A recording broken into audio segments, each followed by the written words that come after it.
volume levels of everything. So let's check out the instructions. Okay. Oh, and the color is going to be a little bit wonky. I think you'll find these tools to be positively invaluable as you endeavor to help Holmes solve these cases. Choose an icon to hear a description. Okay. Yeah, the color is going to be a little bit wonky. That's just because the signal off of the Genesis and Sega CD doesn't like to be split, and so we lose some of the blue, which makes everything terrible. So my apologies for that. I don't think it's going to be a big deal for the purposes of this game. That's why the blues are kind of purple. Okay, this is the door. Choose this horse and carriage after you have chosen your destination from either your notebook or the directory. It will take you where you want to go. Okay. Horse and carriage. So apparently after we have selected a destination, we go there. This is I don't know what this might be, a gavel. When you believe you have directed Holmes to all of the right and proper places, and you have enough information to name the murderer and the motive, choose this icon. Okay, so that's, I guess we go there when we want to solve a case. The Baker Street Irregulars are an untidy bunch of young street boys who happen to be on the proper side of the law. They have an undeniable knack for bringing back priceless bits of information in a fraction of the time it would take Holmes or myself. When you want to summons them, first choose the destination from your notebook or the directory, then choose the irregulars. In no time at all, they will return with whatever details they were able to unearth. Okay, so I'm guessing that this is the notebook and directory down here that have been referenced a couple times. Choosing this icon puts a notebook at your fingertips. I believe you'll find that your notebook is your greatest detective tool. Use it to keep track of names and places that you believe you might want to investigate. When you do decide upon a person to question or a place to research, first go to your notebook, choose the appropriate name, then choose the horse and carriage. You will be off and running. Because the Baker Street regulars are often critical to solving a case, I've included them in your notebook. Use them wisely. Okay. This is the directory. This gives you access to the London directory. In it, you will find everyone you need to query in your attempt to solve these cases. The directory is also the source for your notebook. You may also use the directory much like your notebook. First, choose your intended destination, then choose the horse and carriage, and you'll have another way to get from one place to the next. Okay. What is this? Mr. Holmes' files provide a wealth of information that he has been collecting over the years. Some of it is quite pertinent to the various cases, and some of it offers simply a fascinating and informative sidelight. When you want to access the files, first choose the destination from your notebook or the directory, then choose here when you want to see what relevant information Holmes might already have at hand. And then the times? What he found in the Thames, read it in the Times. Holmes has always claimed that the newspaper is a treasure of information when one can read between the lines. When you are ready to consult the Times, you may of course have a look at your paper copy or simply choose here for a close-up view. Oh, paper copy.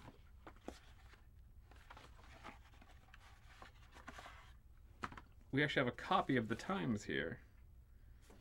Oh my god, this is so sick. This is so sick.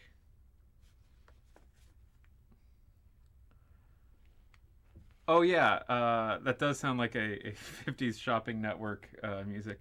Dude, Stevie, do you see that this game comes with a little mini newspaper?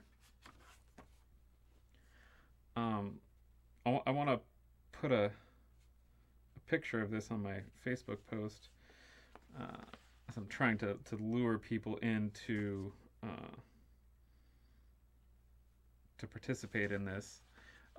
We're taking a little bit of time right now, Stevie, at the beginning to learn the rules of the game and how to play it.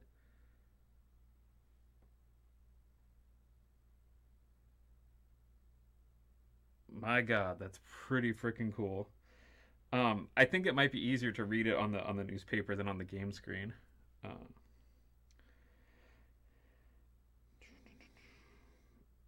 Nope, nope, nope, nope.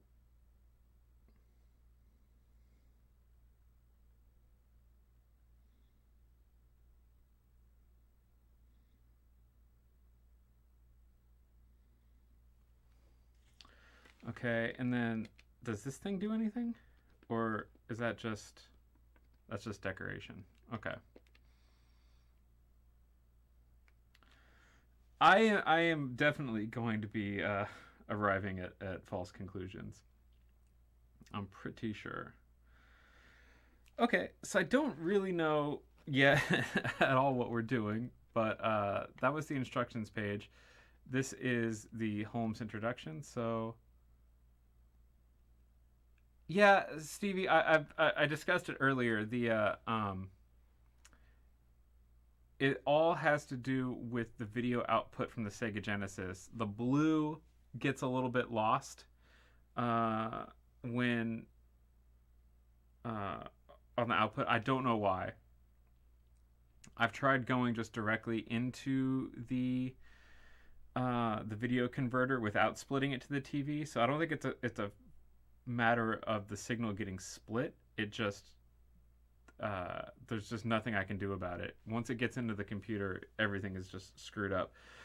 So I've adjusted the color as much as I can to try to get at least all of the colors to be present in some way, but it's taken kind of elevating others to bring out the blue at all. Otherwise, it looks black and white. So trust me, I spent 20 minutes fussing with the color, and this is as good as it's gonna get. So yeah, it's probably Christo's fault.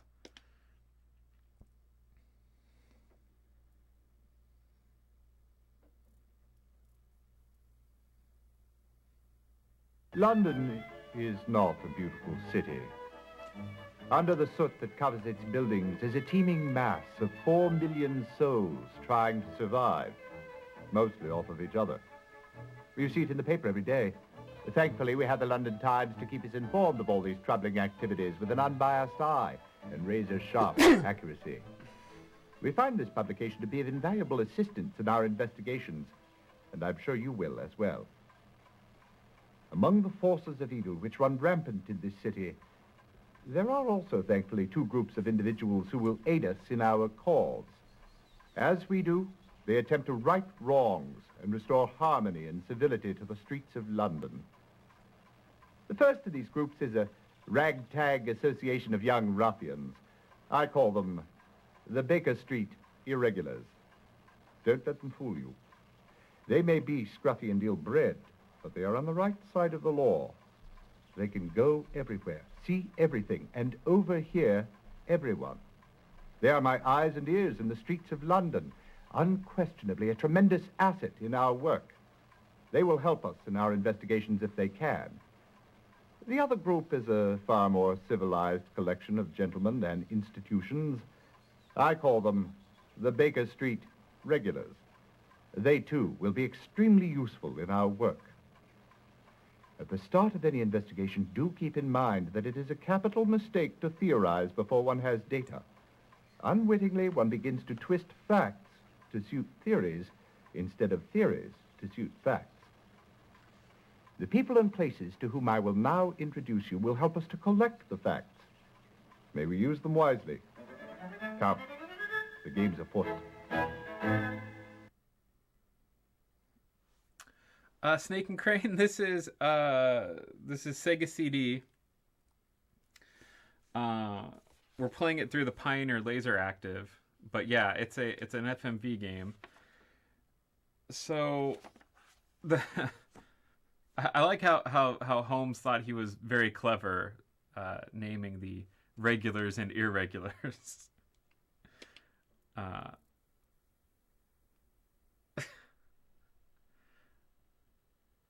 Oh God, what's all this? Where are we now?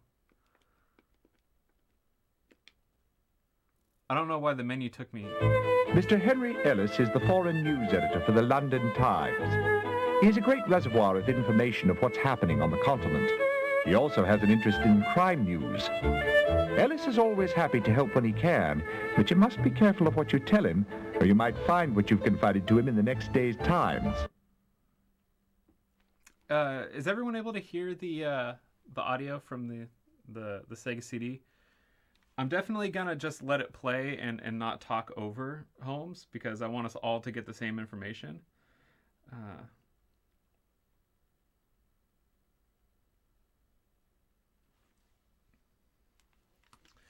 Okay, so this is Hall. Hall looks like he's a justice. Edward Hall is a young barrister whom you will find on most days at the Old Bailey. He's a cut above the other unimaginative members of his profession. Holmes, don't you think you should explain to them the difference between a barrister and a solicitor? Yes, of course, Watson. A solicitor handles the routine legal business of our society. If you do not have to go before a court, you will have no need for a barrister. If you must go before a court, then your solicitor would engage the services of a barrister. Okay, so we're getting a little bit of instruction on the legal system in Britain. That's great. Quentin Hogg is a crime reporter for the Police Gazette. He is an ex-police inspector who found the environment of Scotland Yard less than stimulating. He has a strong deductive mind and is a very good resource.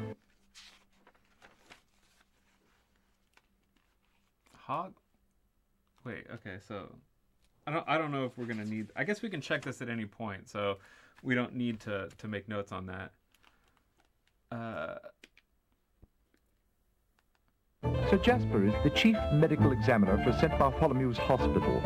He is London's greatest forensic pathologist. You can depend on him for all the technical details that can be obtained from any corpse whose cause of death is in question. Okay. Oh, Jay Pullman, what's up, man? So we're just now getting an introduction to the people inside Holmes's network of friends and acquaintances, and so every time we click on one of these, we get a little bit of a profile. This gentleman is the head chemist at Scotland Yard Criminology Laboratory. It is rumored that Murray lives in the lab. He is eternally bent over one of his tables trying to extract the history of a crime from the physical evidence he's been given. You can learn much from old HR if you can follow the twists and jumps of his thinking. Okay. And since you weren't here for the apologies for the color. It's just a function of the Sega CD having bad video output, and so the color's a bit funky. I don't think it's going to matter. Head clerk Disraeli O'Brien is your contact in the Office of Records.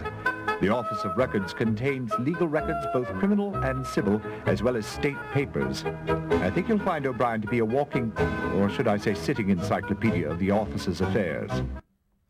I like that you use the very point of Holmes's pipe to click on stuff. Porky is not a pillar of society, I dare say, but he is a man who has learned from his mistakes and is trying to start a new life. Although he is no longer in prison, he is still behind bars, or shall I say, a bar. Jolly good one, Holmes. Yes, Watson. Well, the bar in question is the Raven and Rat Inn. Porky is the proprietor. He has been of great help to us in the past, and I expect he will continue to be in the future. Yeah, I swear I've seen this guy brewing at SF Beer Week. If I can't find something in my own files, I go and examine the overflowing shelves of the great London Library. It is a wealth of information. Okay. This is a records office housing documents pertaining to births, marriages, deaths, and last wills and testaments. All right, and then this is going to take us back to the menu. So I think we've got a little bit of introduction on everything. We know how to use the menus. We got an introduction from Holmes where he explains the difference between the Baker Street regulars and the irregulars. So there's two different ways of gathering information through I guess some ill-bred youths that'll run around town and give you rumors, and then the more traditional channels of speaking to the well-to-do people in London. I guess we're just gonna go ahead and open up a mystery. This looks like the Two Lions. I dare say, Holmes, I believe someone has left a note upon our door. Dear Mr. Holmes, please check today's Times. I think you will find something of interest. Signed, a friend. Okay. Well,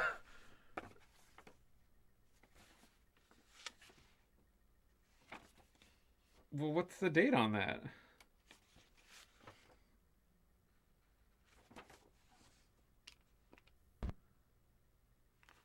Is that really all?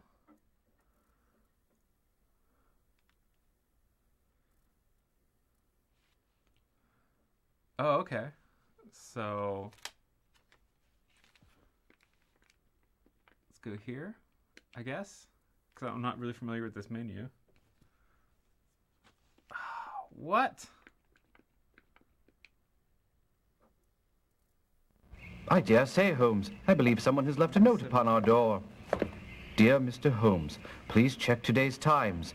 I think you will find something of interest. Signed, a friend.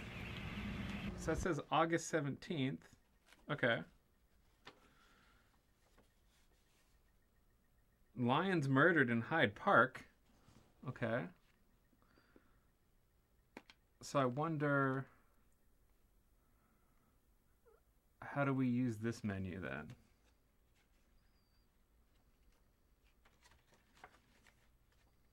Okay. So here's our case log. I'm going to go ahead and read this to you. The Two Lions, 17th of August, 1888. It seemed a play on words, lions and lions with a Y, but the deaths of these two were definitely no game. What was the motive behind their killings? Were the murders simply routine, or were they a symbolic act of retaliation against British rule? Okay. So let's click on this. It's our notebook. Should we just start talking to everyone?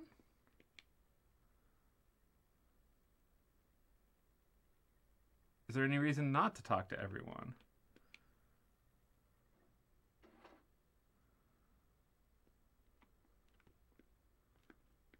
Oh, okay, so I remember.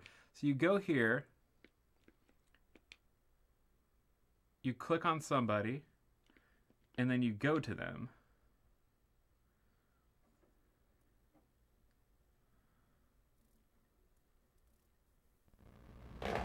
Mr. Ellis has not yet returned from his assignment in Europe. Well, it looks as if he'll be of no help to us on this case.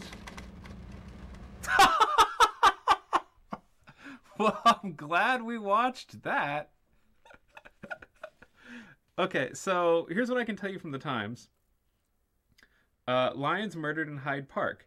2 lions, both male, were found shot to death in Hyde Park. In the early hours of this morning, neither the constable who discovered the macabre sight nor the inspectors of Scotland Yard admit to any clues as to the perpetrator or motive of this bizarre affair. So, that's okay. That's the basics so far. Let's talk to Edward Hall. The victim, Stephen Lyons, was last seen in the company of Sylvia Carpenter, Marcy Edwards, and Collier Eddy at the Red Bull Inn. It was a simple matter for the police to identify and apprehend them. Would you like to talk to them? Yes, thank you. Tell me, Miss Carpenter, what happened last evening? He just dropped down dead, he did. I done nothing to him, I swear it. Miss Carpenter, did you know the gentleman? Never seen him before. Marcy, me and Collier was just sitting around talking about this and that, and the sailor comes up and he says he'd like to join us. So we started off to Marcy's place. We only got a few steps and the sailor starts gasping for air. He made an awful sound, and then he just keeled over dead. I took off like a shot. Did you notify the authorities? No, why should I? And then he just dropped over, dead as a doornail. That's precisely the story Miss Carpenter told us. Well, then that proves that it's the truth. Looks like the coppers got the wrong girl. But that ain't unusual, is it? I understand the man was robbed. Well, the man was dead. What use did he of a few quid? Dead or not, it's still stealing, my good woman. I was out for a little fun is all.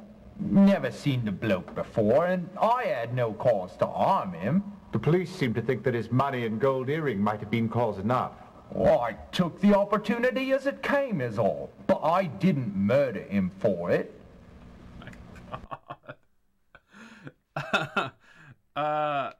Some of these people haven't worked very hard on their accents. DDR Master Dude, this is Sherlock Holmes Consulting Detective Volume 2. So if anyone has any ideas besides just going straight down this list and listening to everyone, I kind of don't know where to begin. When we're just trying to gather up some information. You do appear to be up to your eyebrows in something, Hogg. It's the jewel robberies here and on the continent. Ah, yes, the society burglars and the Oldenburg jewels. I've been reading about it in the Times. The cases are quite similar in several respects, though I'm baffled at how the thief or thieves have managed to escape detection. I agree, it is a mystery. So, what brings you here, Watson? Holmes and I received a strange note instructing us to check today's Times. We discovered two items of interest, the murder of Lyons in Hyde Park and the mysterious death of a Stephen Lyons. Interesting coincidence, don't you think? Oh, it is. I do wish I could help you, but I haven't kept up with the latest since I buried myself in this jewelry business.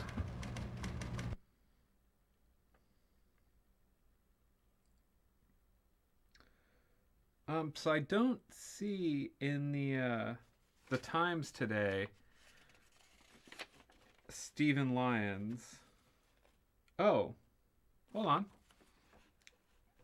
Let me read you an article from the Times, Friday, August 17th, 1888. Mysterious death. Shortly after 9 o'clock this morning, the body of Stephen Lyons, with a Y, was found lying in St. George's Road, Southwark.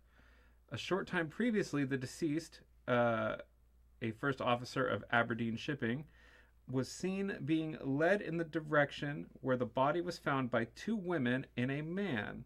The body has been robbed, even two gold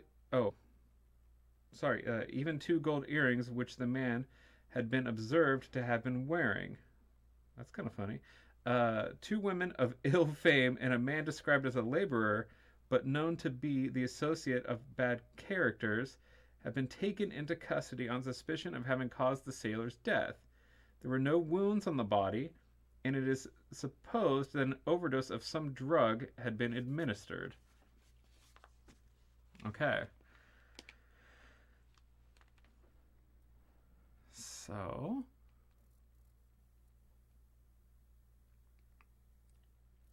I guess him being a sailor explains why he was wearing gold earrings.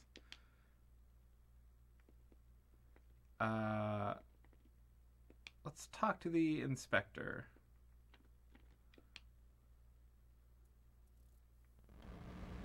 Oh, no. What do you want? I thought I was going to have a nice quiet day. Somebody has asked us to check today's Times, and I was wondering if you'd be so kind as to tell me what you know about the mysterious deaths in the southeast. There's nothing mysterious about it. The culprits are in custody at Old Bailey. The victim's body is at Bart's. And what about the murdered Lyons? What of them? What did you find at the scene of the crime? Holmes wants me to record it precisely. What did I find? Two lions shot a number of times, lying on top of one another. Wagon tracks leading away from the bodies. Footprints in the damp grass. How many footprints, Inspector? Oh, who knows? I believe there were two sets of boot prints, if you want to get specific. They entered and exited from the wagons. Now, will that do it for you, Mr. Holmes, Dr. Watson? Nearly. And what became of the wagon? Surely Holmes will want to know that. Abandoned in Archbishop's Park. I had a man drive it over to our central carriage stables, largely so that someone could look after the horses. Any motives for the murder? Unfortunately, I haven't a clue. That's a bad inspector. He's so pissy that someone would want, like, actual information.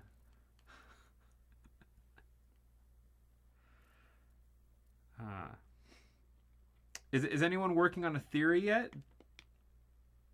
I don't feel like we've gotten any particularly juicy clues.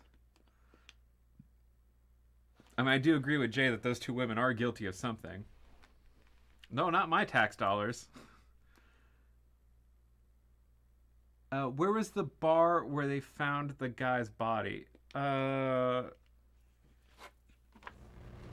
It says here that lions are not only native to Africa, but also to parts of Persia, Mesopotamia, and India. The image of the lion is used to symbolize the power of Britain. But of course, we knew that already, didn't we, Holmes? Indeed, Watson, indeed.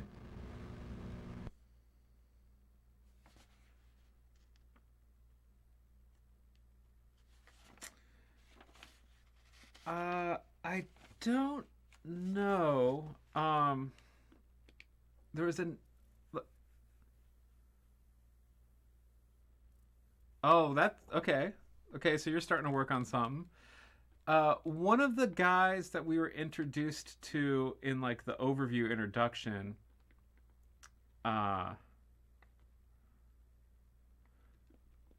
they'd mentioned a bar. I can't remember the name of it. They kind of blew past the name. I'm hoping that we'll kind of figure out that through this this kind of general inquiry here. Lions?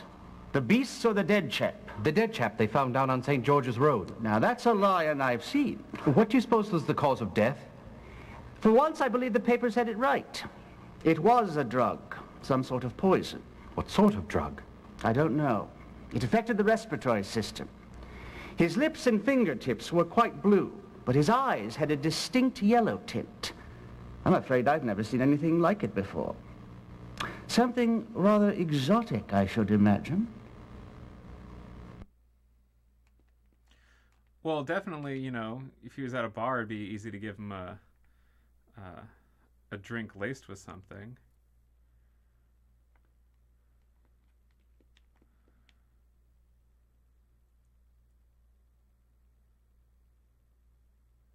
Yeah, they didn't have very many sets to be working with. Are we on H.R. Murray now? I believe this is the next one on the list.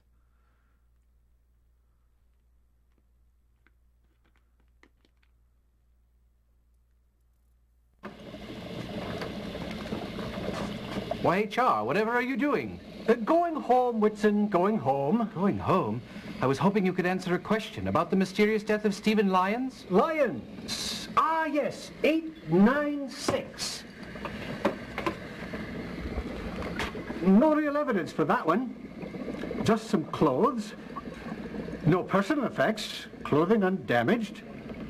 Traces of sea salt indicating he may have been a sailor. Well, that's about it. Now, if you'll excuse me, I'm off. Ta-ta! Ta-ta? And do say hello to your friend Mr. Helms for me, will you, old chap? Was that supposed to be comedy? Is that why they played that music?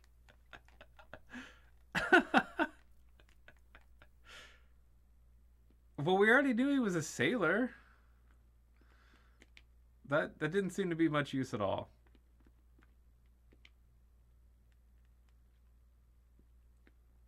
I keep forgetting that we have to click on this to go visit.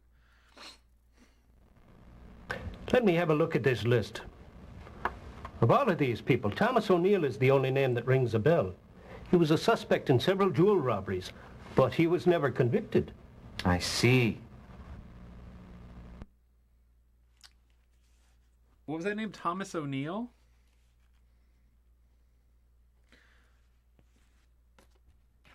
And so, was O'Neill the guy that we talked to at the police station?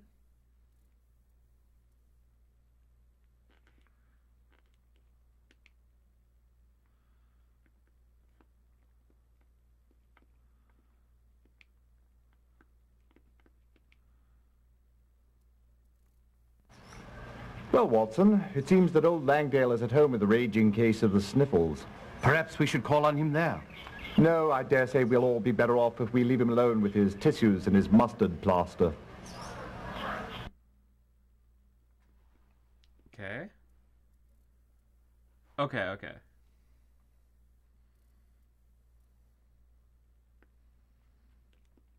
So no help from Langdale Pike. What about Porky Shinwell? Is he the guy who's always hanging out at the bar?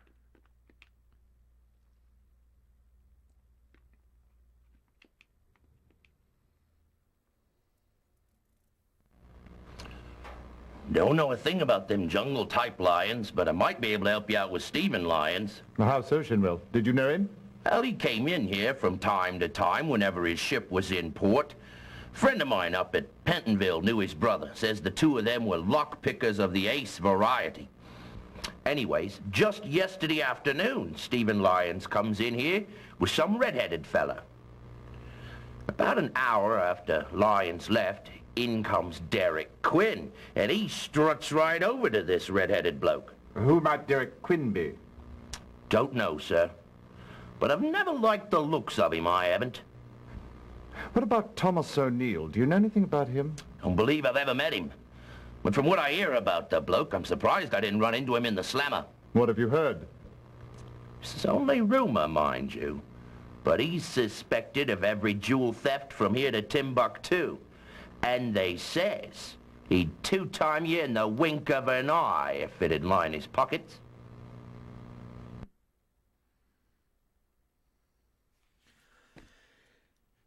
The thing is, though, like, if O'Neill was a talented jewel thief, why would he get mixed up in some petty robbery of Lion?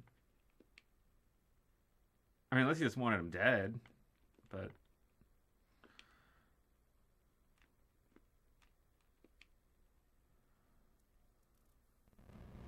It appears that Barry and Thomas O'Neill are the sons of Carol and Olivia O'Neill. Very observant, Watson. It was nothing, Holmes.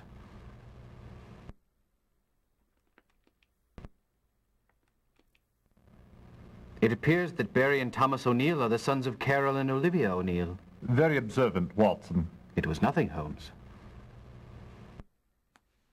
Okay.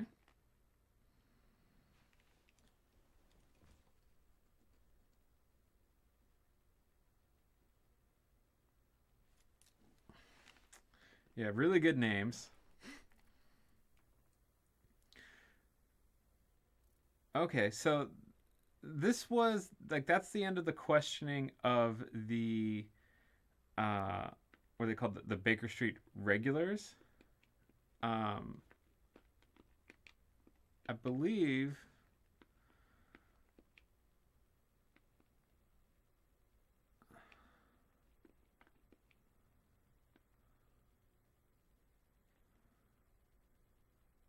Oh my god. How the hell are... Is this like a whole freaking... Can we just call these people?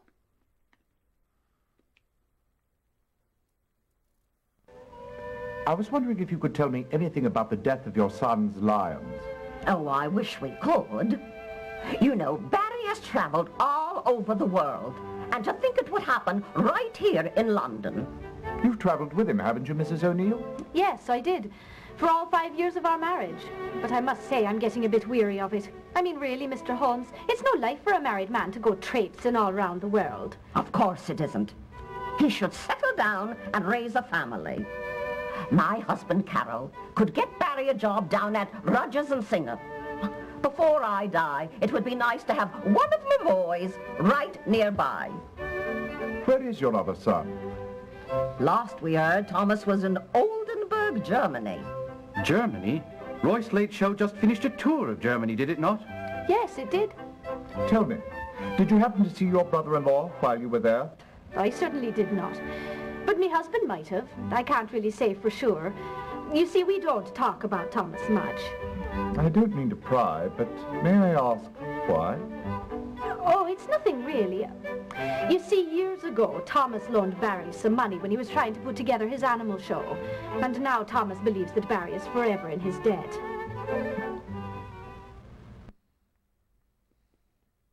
Animal show?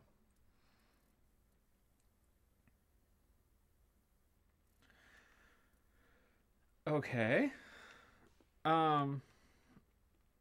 I wonder... Okay, so...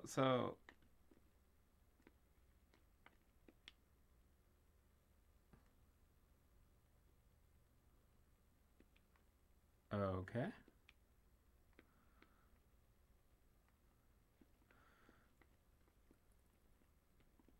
So let's check out the O'Neills again.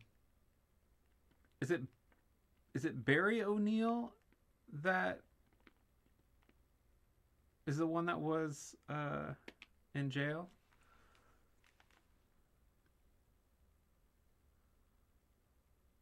Huh. Okay. Oh. Barry O'Neill. Well-known lion tamer who travels with Roy Slade's wild animal show. Okay. It's actually hard.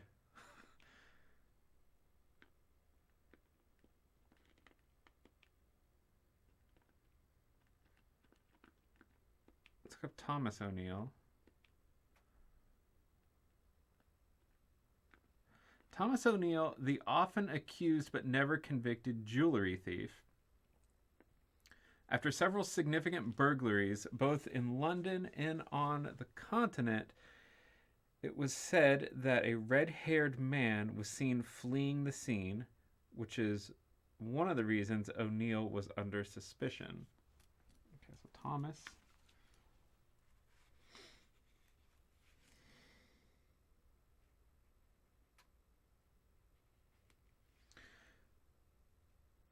Let's look up Derek Quinn. So I'm guessing Thomas O'Neill is the man. It wasn't so easy to tell in the FMV that Thomas O'Neill, the guy who was in jail or being held in suspicion of this, was the red-haired man. So that's the red-haired man that Lyon was seen with at the pub, and Derek Quinn questioned him. Tell me if I'm totally off base here. Q. Quinn, Derek.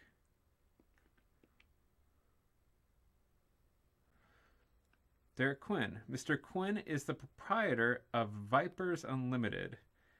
He claims that his toxins are mild and intended as health tonics. However, I suspect he sells venom for darker purposes. Okay. So that's a clue. He deals in toxins. Hope you guys are taking notes. Let's see if the newsboys have anything. We tried. We really did, but they just wouldn't answer the door. Okay. Can we go see Derek Quinn?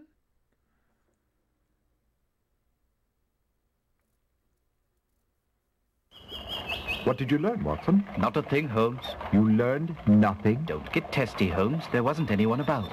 My humble apologies, Watson. Okay.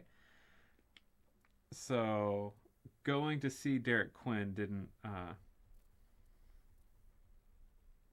provide any information. Let's go back to O'Neill real quick.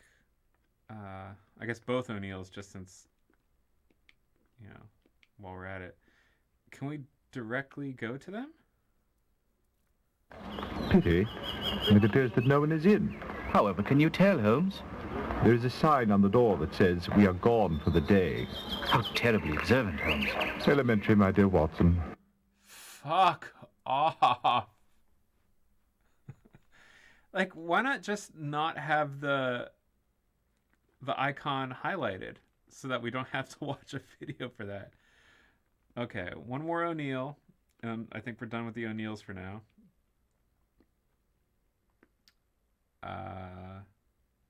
Barry.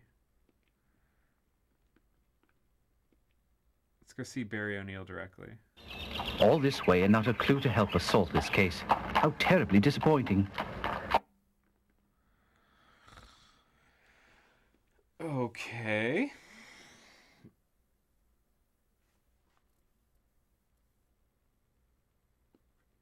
Let's check the times.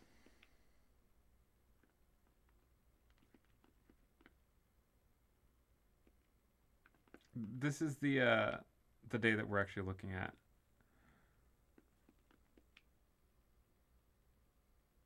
Oh my God. Okay, never mind. We're not going to read this stuff on the screen. So if anyone wants to question someone, go ahead and give a shout out. I'm going to check the times real quick for something that might be of use. I'm just going to skim through it. Oh, here's something. Roy Slade's Wild African Extravaganza opening tonight. Mr. Slade's celebrated spectacle returns from Wilmshaven with horses, elephants, lions, clowns, and performers of all description. O'Neill, the great lion tamer, at each performance. Mr. O'Neill will give his marvelous exhibition with his full-grown lions. The most daring performances ever witnessed. Daily at 3 at Hengler's Circus. Okay, let's go talk to Slade. How about that?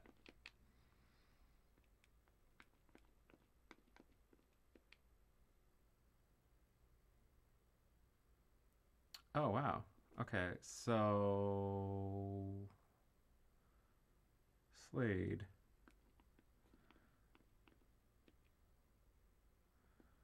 Nope.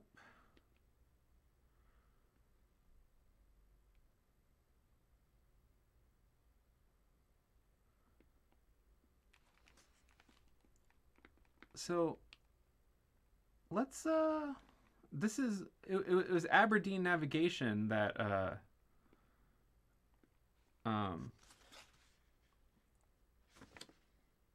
that line was working for, right?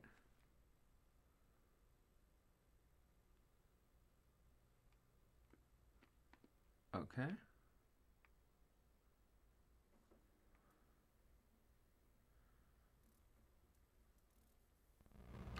Stephen Lyons has been on board for about 2 years now. To tell you the truth, I had just begun to look into irregularities in his paperwork. What prompted you to do that? It seems like some things started disappearing from behind locked doors. Never found any of it. But when I asked him about it, he was rather evasive. My, that sounds incriminating. But more than that, I had reason to believe that he carried unassigned cargo for his own profit. What sort of cargo, Mr. Eason? Everything, from horse collars to gems to French perfumes. When did you discover this? Following our recent passage on the Rhine.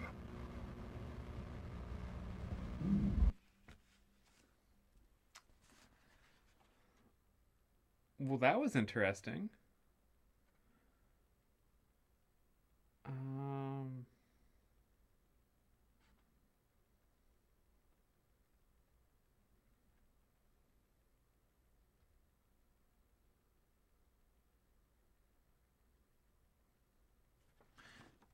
Maybe we could call Hengler's. Hengler's is the venue where the circus was going to be at.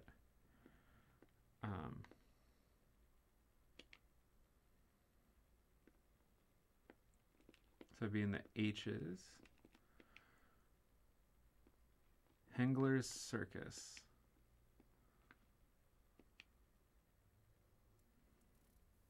What can I do for you two hombres? We're investigating last night's murder of the 2 lions in Hyde Park. Oh, now that was something. I'm telling you, I've been from the Pecos to the Pampas, from the Sierra to the Sahara, and I never would have thought I'd have 2 of my lions killed in the capital city of the civilized world. Oh, my. Then the lions were yours, Mr. Slade? Well, in a manner of speaking, they were with the show. Barry O'Neill actually owned them, poor compadre. He's laid up in St. Thomas Hospital with a busted leg. He was helping unload the ship yesterday when a crate fell smack on him. He'll be laid up for some time. Poor fella. Poor me, his cats kind of made my show. Do you know how he acquired the cats? Oh, he caught him himself in Africa with his bare hands. Probably the only hands that ever handled those cats. I'm telling you, they take your head off as soon as look at you. So no one else could safely get close to the lions? Well, there's Barry's wife. She's traveling with the show, too. Well, she's in the act, but just window dressing, if you know what I mean. I hear she's staying with Barry's folks here in London.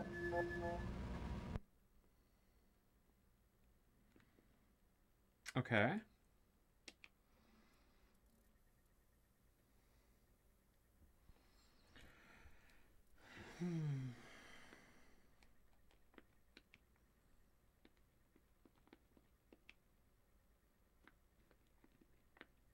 Hangler's Circus. Is there any dirt? Hangler's Circus hires a variety of circus acts. Lately, it appears that they were quite fond of booking Wild West shows from the States. Okay. Fun-loving sport this Slade is. While we were helping him feed the elephants, he asked if we had any experience as lion tamers.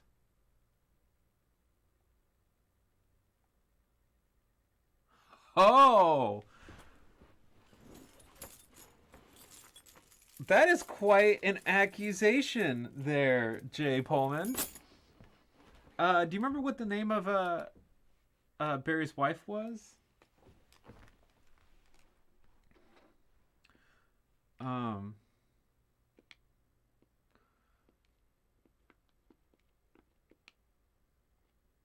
Okay, so Barry O'Neill.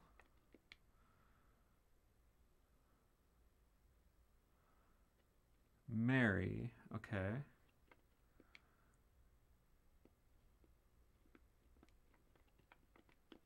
Can we talk to her directly?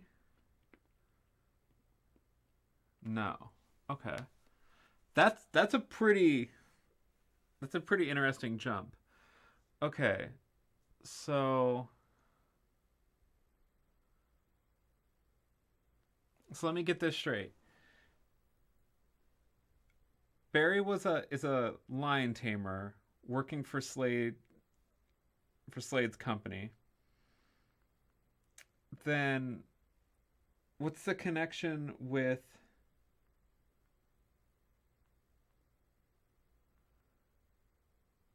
Lion? Yeah, we talked to her just a little bit. But now I'm starting to forget what the hell Lion was doing in this whole thing.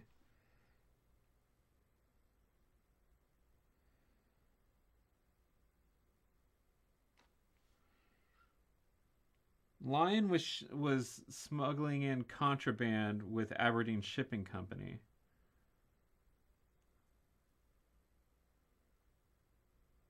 Okay.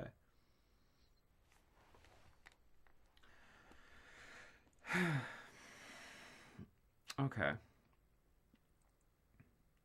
So who do we question next?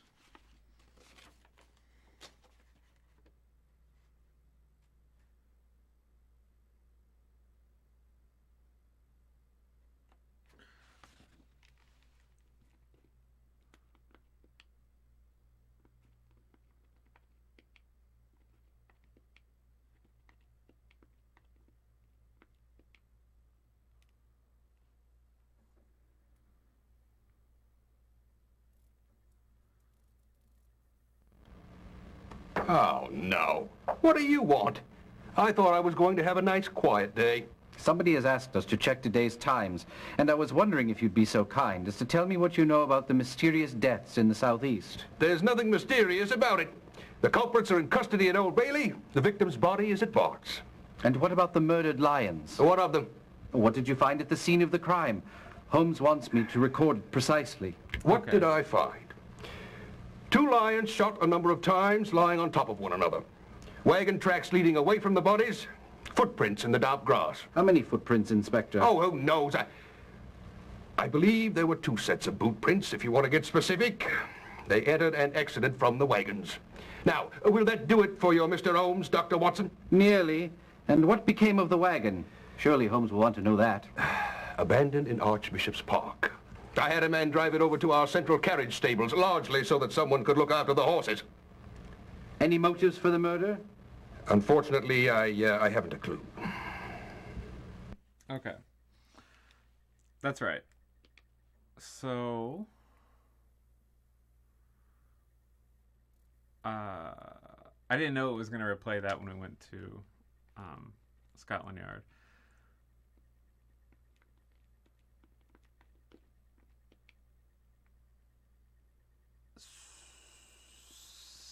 St. Thomas's.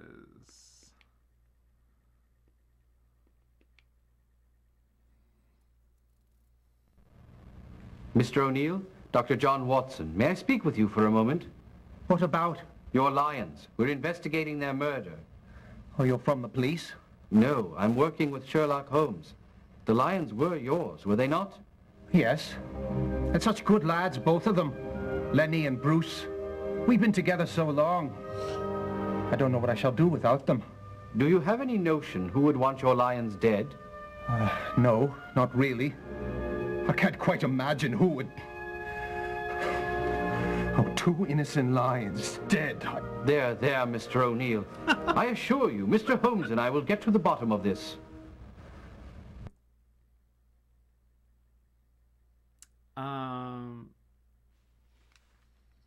Okay, so it seemed like there was absolutely no useful information there, except maybe the names of the lions? Mr. O'Neill, Dr. John Watson, may I speak with you for a moment? What about? Your lions. We're investigating their murder. Oh, you're from the police? No, I'm working with Sherlock Holmes. The lions were yours, were they not? Yes. And such good lads, both of them. Lenny and Bruce. We've been together so long. I don't know what I shall do without them. Do you have any notion who would want your lions dead? Okay. Lenny and Bruce, I don't know if that's going to amount to anything at all. Yes, he's lying. I don't imagine there's going to be any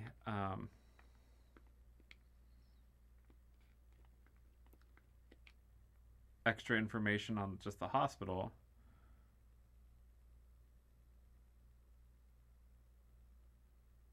Okay. So the hospital was engulfed in a scandal where several of its doctors mistakenly removed the incorrect organs from a number of patients. That's kind of funny. They wouldn't let us near O'Neill's room. Okay. So we can't search the directory by first name, so Lenny and Bruce aren't going to be helpful. But maybe we could go to Archbishop's Park and investigate the scene ourselves.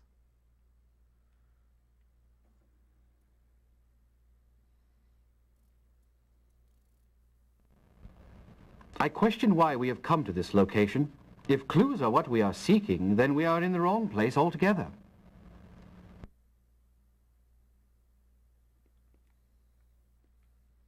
Well, that's where the wagon was abandoned. Okay, let's go to Hyde Park, because that's where the lions were actually shot.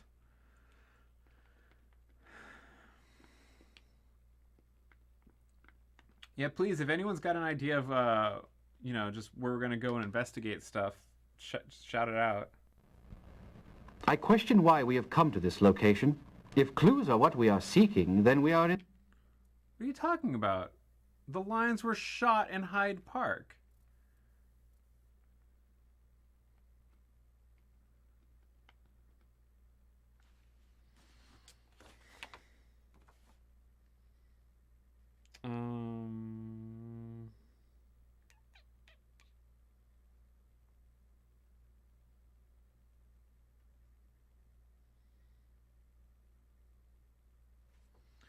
Well, there's a taxidermist in town.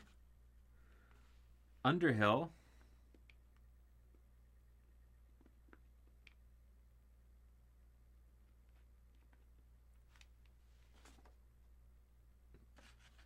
Bilbo Underhill. What the fuck? Bilbo Underhill? That's amazing. What did you learn, Watson? Not a thing. Okay. I mean, it seems pretty unlikely that the taxidermist would want those lions shot. But I mean, his name was mentioned in. Oh, was it 2? Yeah. Okay. Maybe there's some sneaky. Oh, he's got the lions and he's ready to stuff them. Well, that's interesting.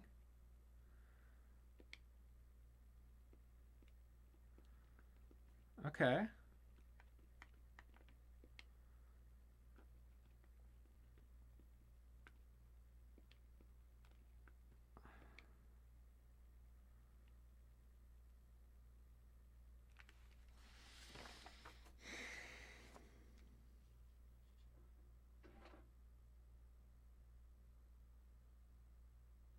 Oh. Here, let me give you guys something to read on the from the Times. I believe it's this article.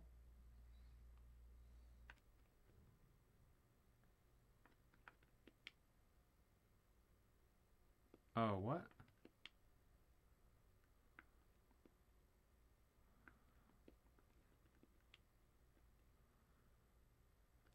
Is there no way to scroll this?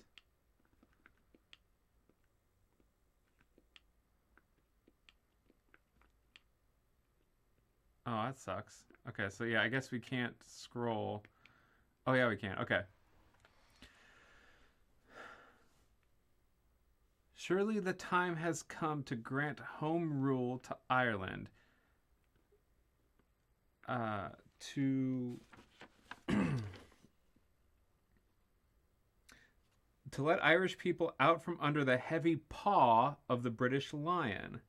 After decades of violence, we should realize that continued resistance to an idea whose time has come can only result in more violence. Boycotts and assassinations will not cease through an endless progression of acts of coercion, land or... I don't understand what this means. We can only hope that the lion will soon release its prey, a prey which would certainly prove more valuable if not completely devoured. I am, sir, your obedient servant, Durkant Toper.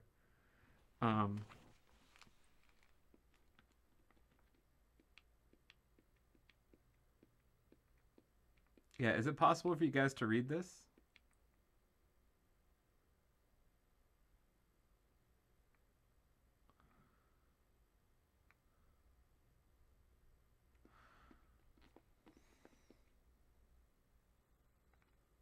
Okay. Well, let's go. Let's look up Mr. Toper.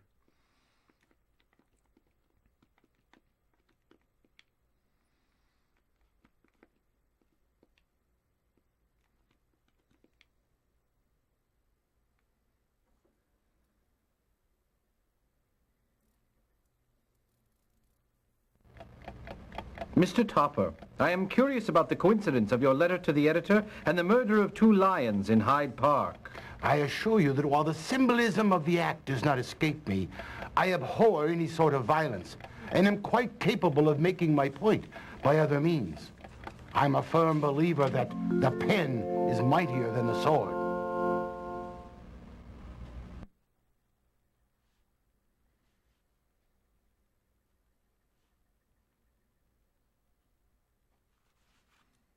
Okay.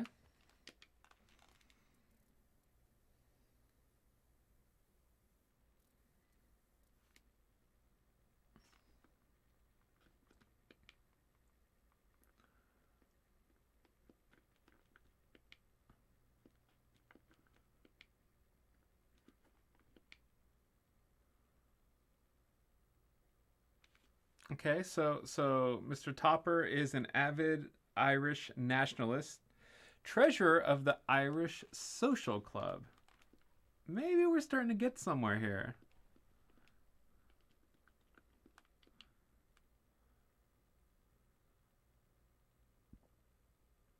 Okay.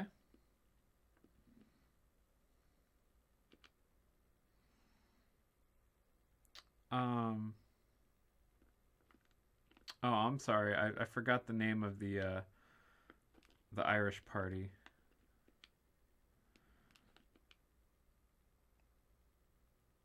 Irish Social Club. I wonder if that's in the directory.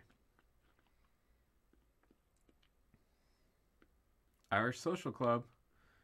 Let's go there.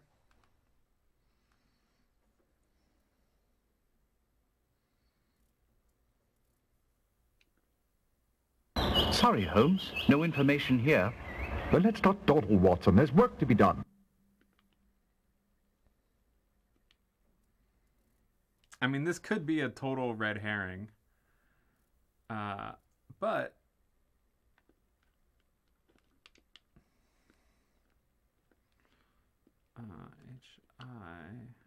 Irish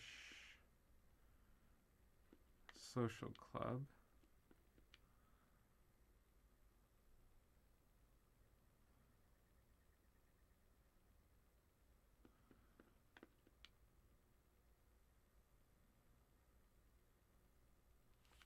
Okay, it's deserted down at the Irish Social Club.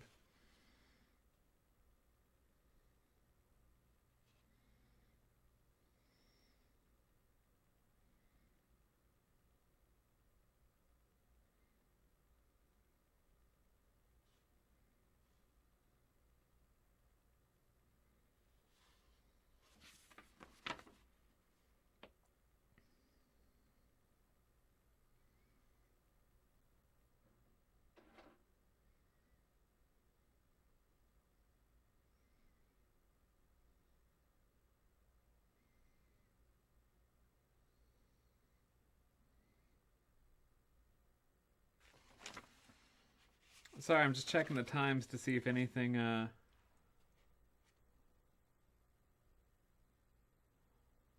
looks interesting. I guess here, let's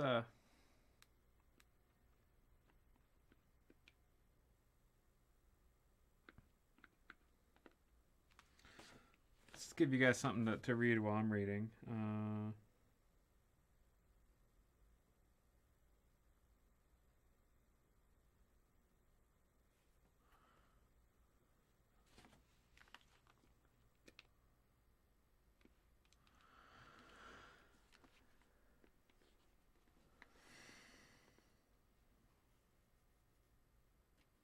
Oh.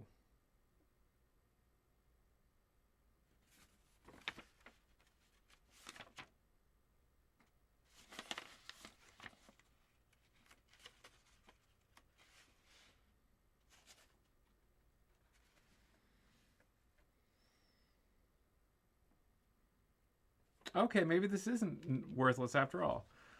A crowded home rule meeting was held at St. George's Hall in Kendal yesterday evening. Mr. T.P. O'Connor, MP, speaking in support of a resolution expressing unabated confidence in the remedial Irish policy advocated by Mr. Gladstone. I'm going to read it out of the Times just because it's a little hard to read the way it's written there. Policy advocated by Mr. Gladstone said it was a singular fact that the Tories and Liberal Unionists made very much of the charges brought by the Times against the Irish party so long as the latter took no notice of them, but that immediately the party showed the least intention of meeting the charges and put them to the test of proof, their opponents found their courage oozing out of their fingers' ends. As soon as the Irish party had an opportunity of proving that the charges were false, the whole tone of the Unionists changed, and they declared that the charges were unimportant with reference to the cry that home rule would lead to separation. He said that the Irish leaders had pledged themselves to a candid, honest acceptance of Mr. Gladstone's policy, which provided for a subordinate parliament. I don't fucking know. No, I'm not reading anything in a bad accent. Okay, so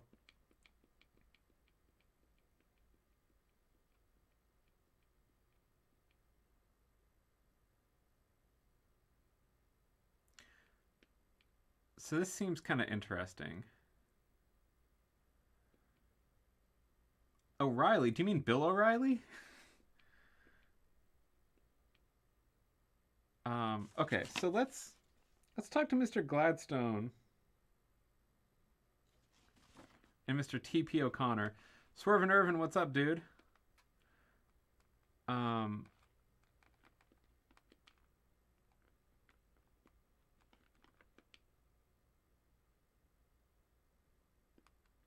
T.P. O'Connor.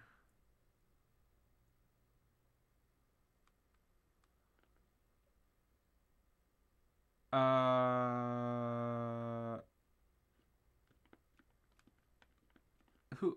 The suspected gem thief. Is that Thomas O'Neill?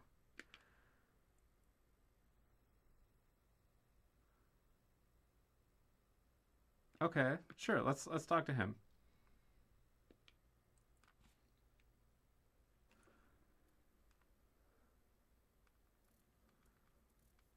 It appears that they've just left. There are fresh footsteps retreating from the front door. But look, Holmes, there are also some coming towards the door. Terribly observant, Watson. However, the prints you are looking at belong to us. I like that they can see footprints on a sidewalk. Okay. Interesting. Thomas O'Neill, the gem thief. Oh, sorry. O'Neill. Thomas.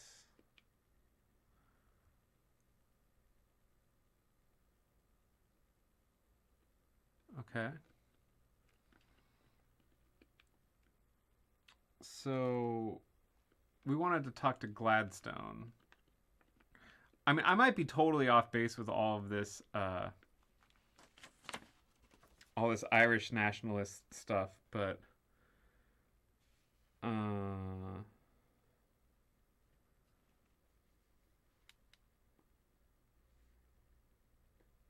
it doesn't say which Gladstone.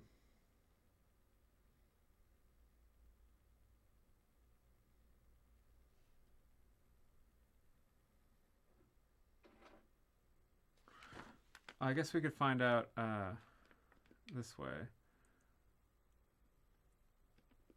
Notorious Ladies Man? No. Is it Gladstone FM?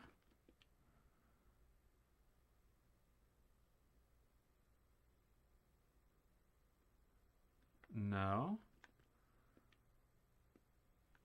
Is it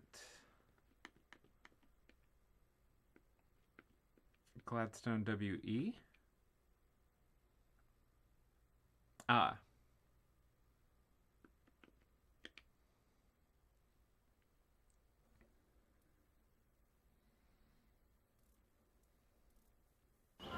I've rung the bell a half-dozen times and no one has come to the door. Really, Watson? Next time I would appreciate it if you would thoroughly research your leads before you ask me to come along.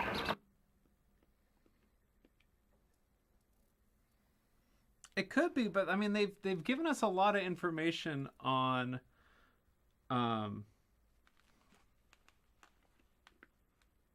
this whole Irish nationalist stuff.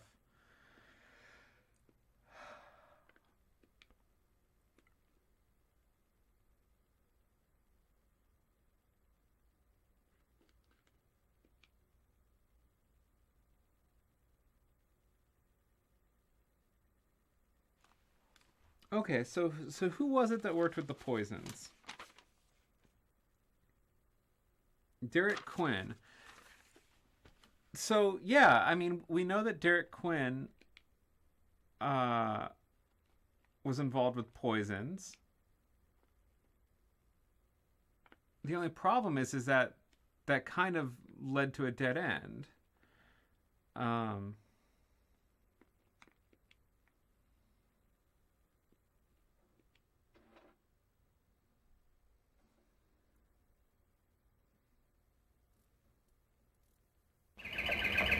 Oh, look. There is a note on the door that says that they will be out all afternoon. It appears we have wasted our time. Excellent deduction, Watson. You're finally learning.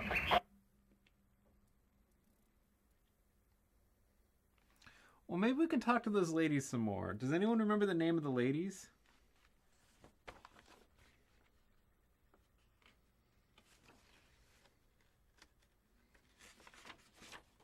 Like those,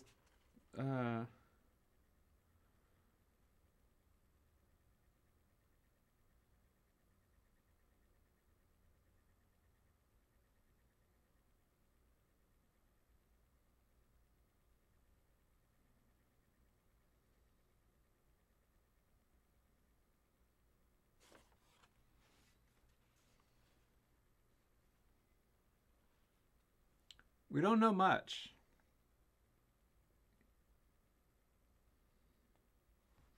Okay, so there was an accident on the docks. Barry O'Neill, lion tamer for Roy Slade's Wild African Extravaganza, was injured as the show was being unloaded at the London docks.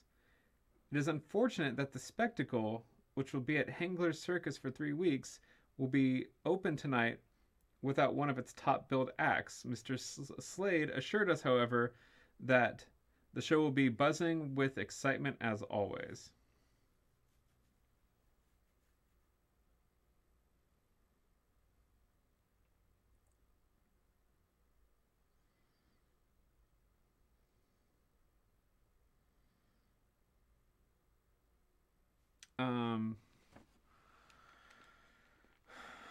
So, Lyons. Stephen Lyons. Nothing on file. Oh. The bloke owned the landlady 2 months back rent, but was promising to pay 6 months in advance next week. Guess he was expecting the ship to come in. Okay. I don't think we can visit him considering he's dead.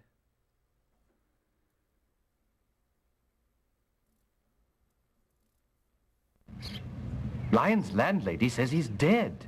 We already know that, Watson. Did you find out anything else? He owed her 2 months back rent, but he told her he'd be paying up plus several months in advance come Tuesday.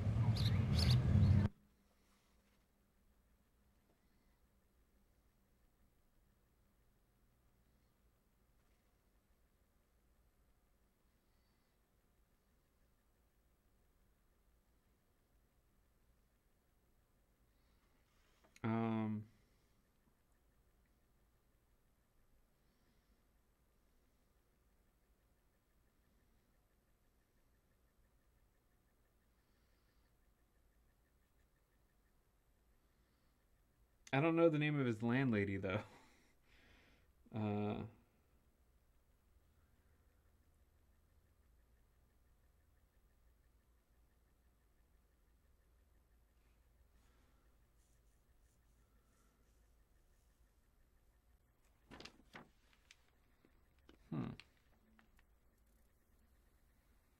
Okay, so let's go back to these guys.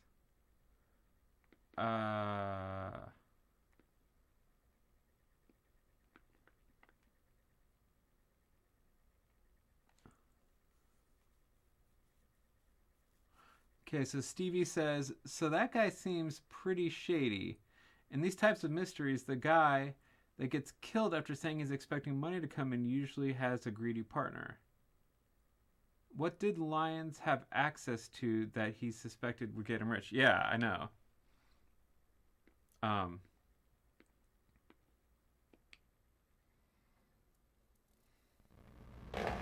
Mr. Ellis has not yet returned from his assignment in Europe. Okay, so that was nothing. I'm gonna try to find the interview with the ladies that Lyons was in the bar with, just because I don't remember their names. I'd like to look them up individually. It was one of these videos. The victim, Stephen Lyons, was last seen in the company of Sylvia Carpenter, Marcy Edwards, and Collier Eddy at the Red Bull Inn. It was a simple matter for the police to identify and apprehend them. Would you like to talk to them? Yes, thank you. Tell me, Miss Carpenter, what happened last evening? He just dropped down dead, he did. I done nothing to him, I swear it. The victim, Stephen Lyons, was last seen in the company of Sylvia Carpenter, Marcy Edwards, and Collier Eddy at the Red Bull Inn. It was a simple matter for the police to identify and apprehend them. Would you like to talk to them? Yes, thank you. Okay. So we have some more names.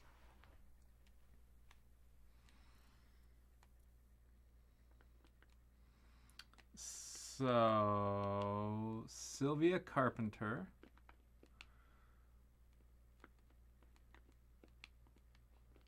Does she have a file? Nothing on file.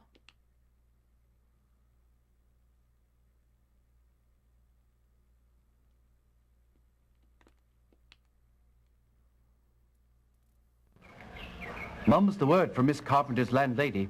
She says she makes it a point not to poke her nose into the business of others. If we followed that advice, we'd never get anywhere, would we, Watson? Thanks. Thanks for that. Okay.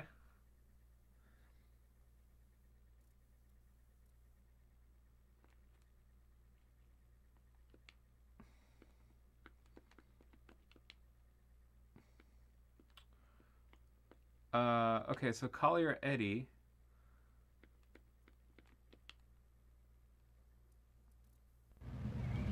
I ain't seen eye nor ear of Collier Eddy today, but I can assure you he's pretty much on the up and up. Oh, he's a proper gentleman then. No, I wouldn't be going that far, mate. He's fond of his gin, and he's not above sporting with the ladies, if you know what I mean. I'm quite sure I do. You catch Eddie on an off day, he can be a cantankerous sot. Seen him bust up a bloke or two with the brick press of his.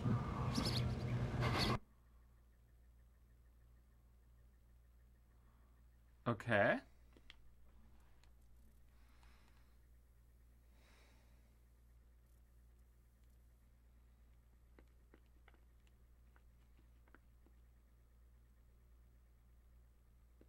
I tried to talk to the taxidermist and couldn't get any information. You're a little behind the times, Stevie. Collier Eddy, nothing on file. And isn't he the bloke in the slammer? Well, yeah, he is. I'm just trying to see if we can get some more information, guys. And then someone named Edwards. I don't remember the first name. Marcy Edwards.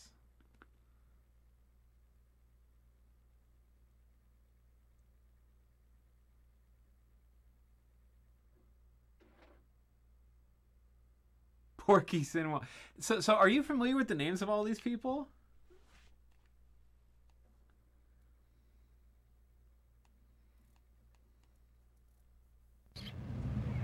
That Marcy Edwards.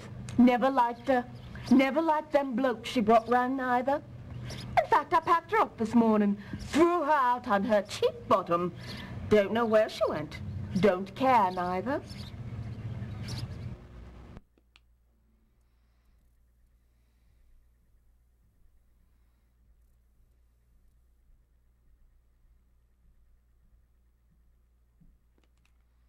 Yeah, he had good information. I'm just hoping that like if we kind of investigate a little bit of background on like all of these various people that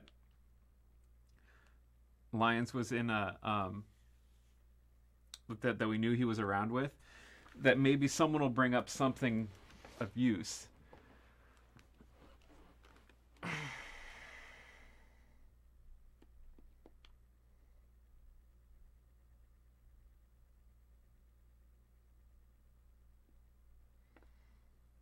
Okay. And then let's check out the Red Bull Inn.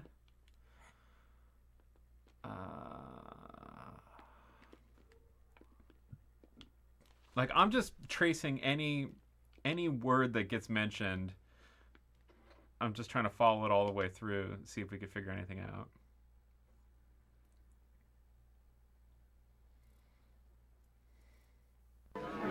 Stephen Lyons. He was a first officer for Aberdeen Navigation on the SS Trueheart, but he was always talking about buying his own ferry boat. He was in here just last night. Was anyone with him? He came in with a red-headed bloke, but the fella left after just that one drink. Then Lyons has a drink with Wally Sharp, who comes in now and then. Sharp left, and Lyons spots Sylvia Carpenter and that Marcy Edwards, who was sitting with one of their regular customers, Collier Eddy. So Lyons goes over there, staggers over if you want to know the truth, though he hadn't had but a couple of drinks. I've seen him put quite a bit away at other times without ever showing a sign. So he goes over there, sits down, they get all friendly like, and then they all left together. Okay, who the fuck is Wally Sharp? That's a pretty big clue. I mean, it seems like Wally Sharp went ahead and gave him a poison. Wow. Okay. Maybe we were wasting our time with all this Irish stuff. All right. Red Bull Inn. What do you guys got for me? Okay. Yes. He was pretty clearly poisoned before that. I think we need to talk to Wally Sharp.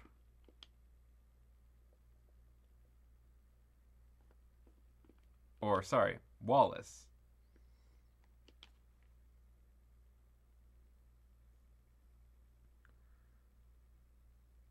Oh.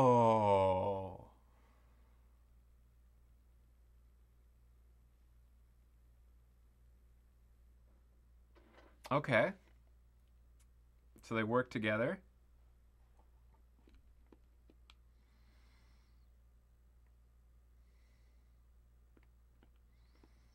Let's go talk to Wally Sharp.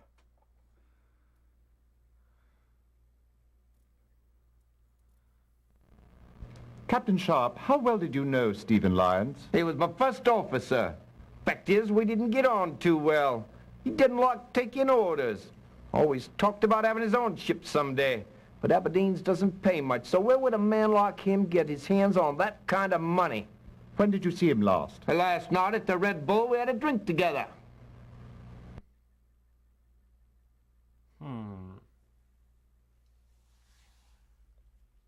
Okay.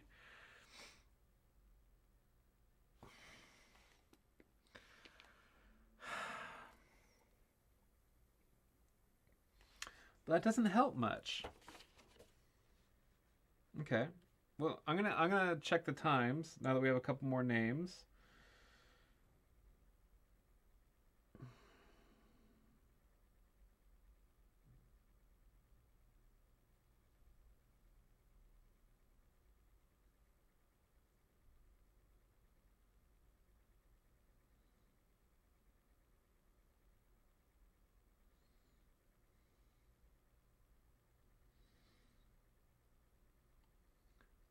If anyone has any ideas, feel free to shout them out.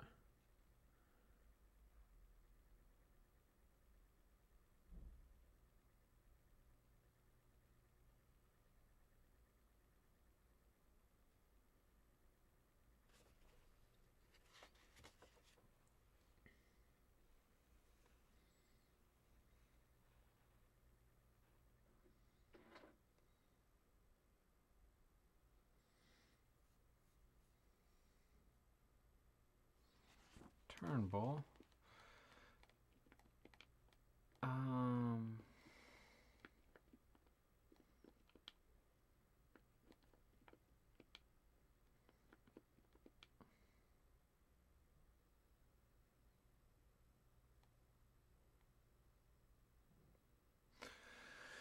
Ebenezer Turnbull.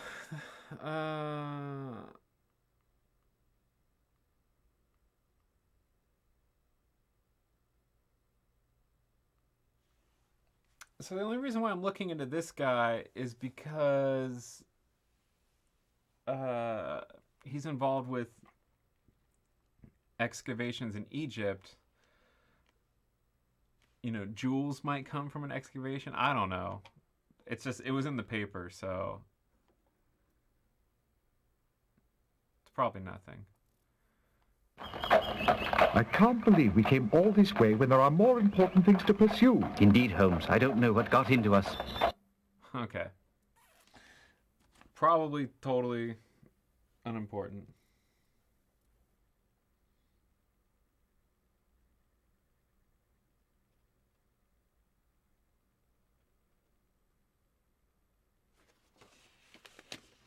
So I don't know, I'm trying to find if there's any reference to people selling stolen goods so we could figure out where people would be fencing items.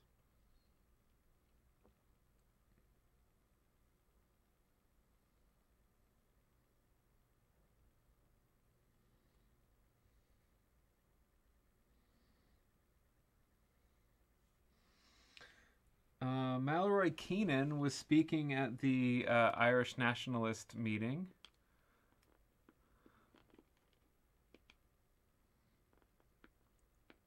Mallory Keenan.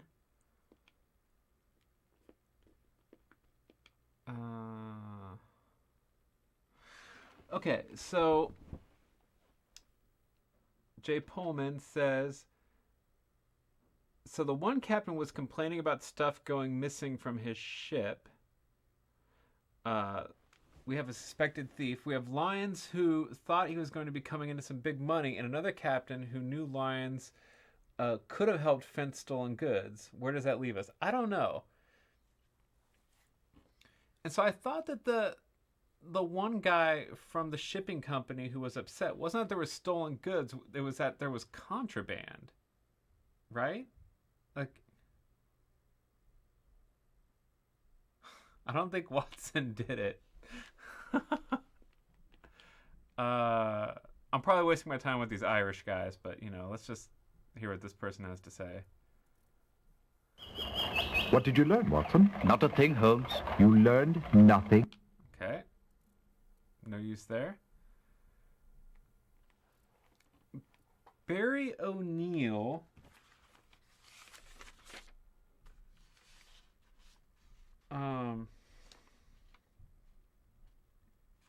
Yeah, Barry's in the hospital. Right?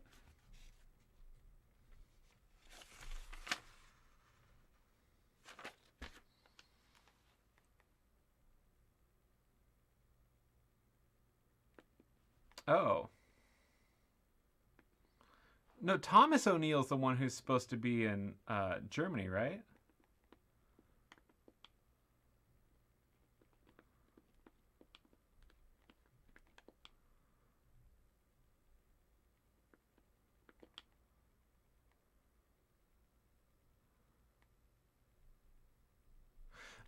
Okay, no, so Thomas O'Neill is the one who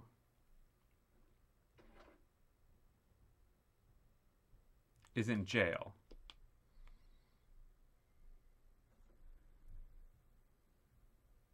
All right?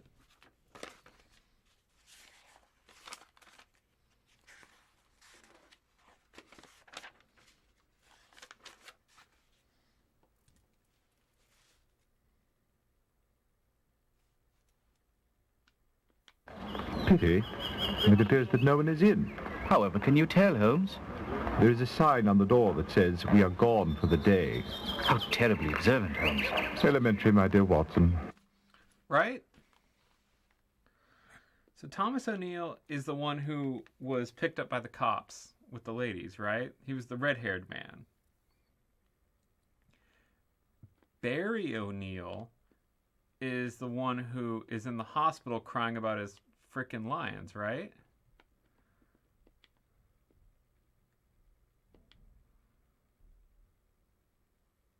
Yeah, so we talked to him and he's in the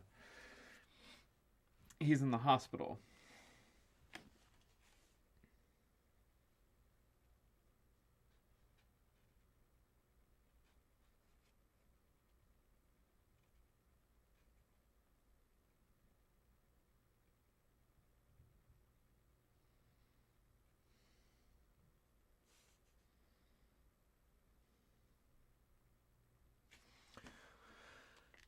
let's talk to the wife again.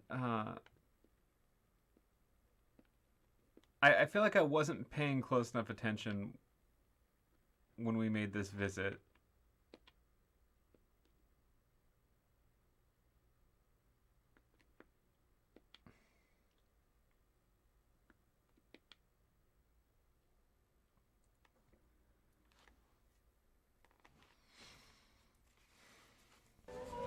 I was wondering if you could tell me anything about the death of your son's lions. Oh, I wish we could.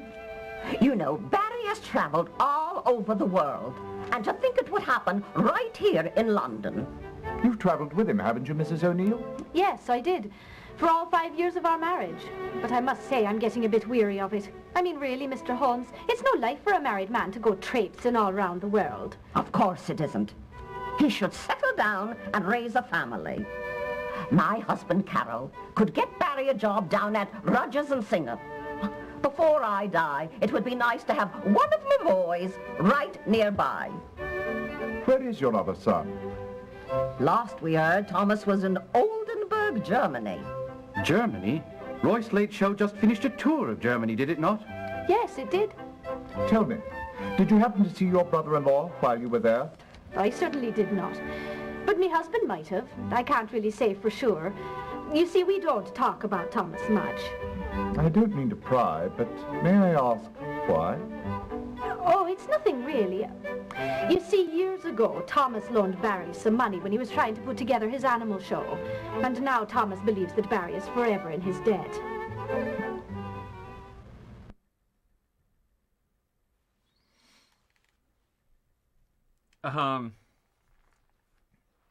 I don't know if there's any way for us to investigate Germany, although we know that Roy Slade did a tour there with his show. So...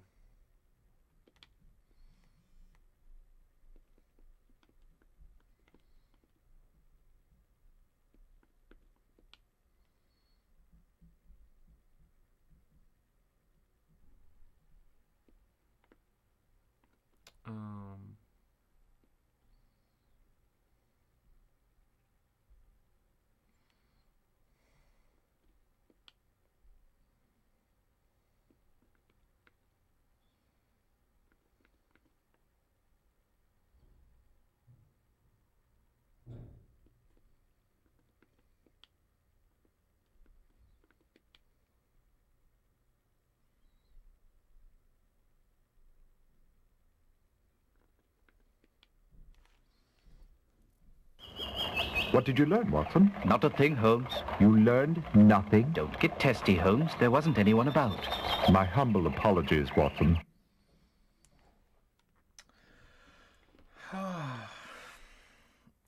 I feel like we're just missing some important thing.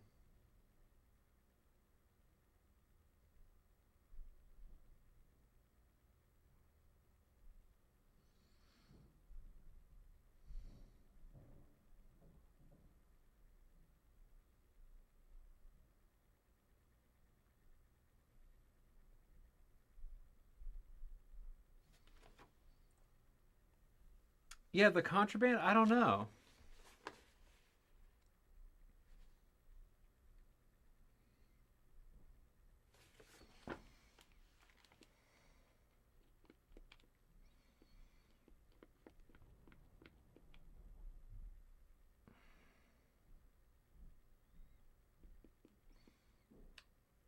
So we can't look at Slade on his own.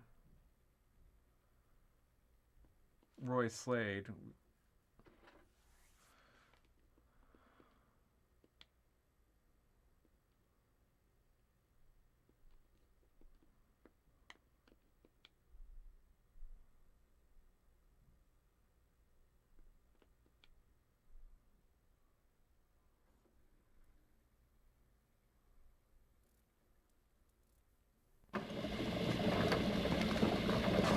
Why, Char, whatever are you doing? Going home, Whitson, going home. Going home? I was hoping you could answer a question about the mysterious death of Stephen Lyons. Lyons. Ah, yes, 896. no real evidence for that one. Just some clothes. No personal effects. Clothing undamaged. Traces of sea salt indicating he may have been a sailor. Well, that's about it. Now, if you'll excuse me, I'm off. Ta-ta! Ta-ta? And do say hello to your friend Mr. Helms for me, will you, old chap?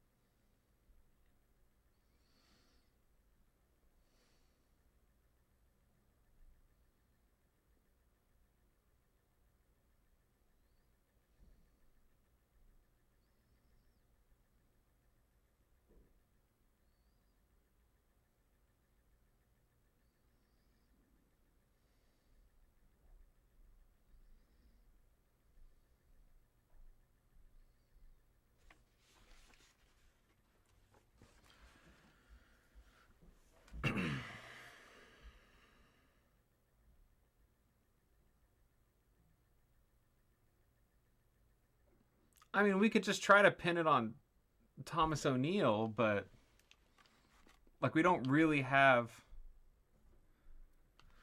like, it sucks that, like, you know, we can kind of come up with an idea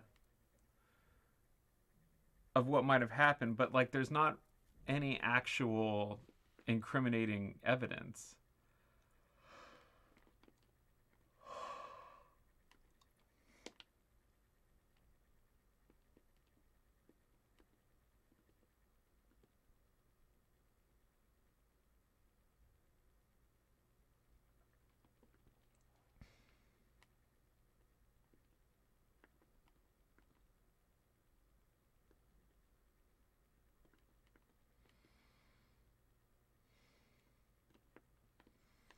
Who was it that gave us the interview?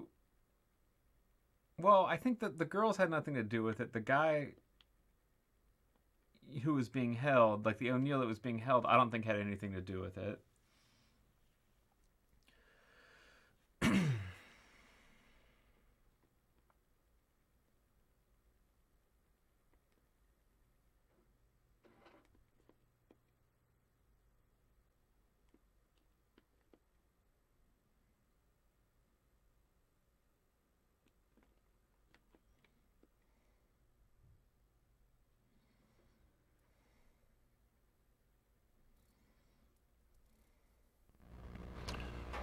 Don't know a thing about them jungle-type lions, but I might be able to help you out with Stephen Lyons. How so, Shinwell? Did you know him?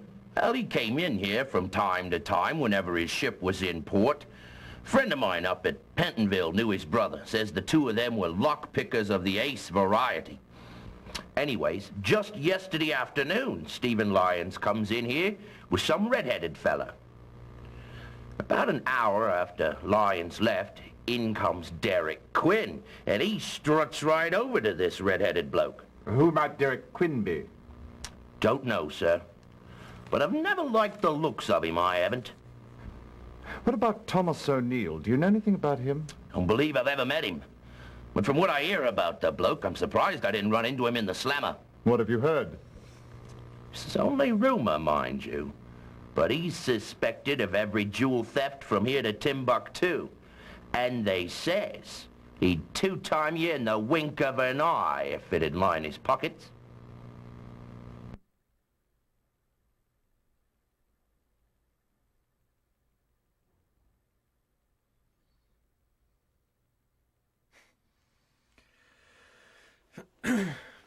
But don't you think that we're being really led towards thinking it was Thomas O'Neill?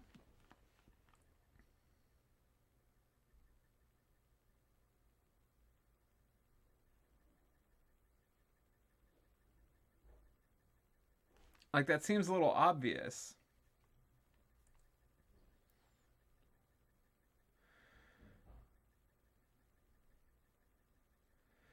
And so, wait, then would...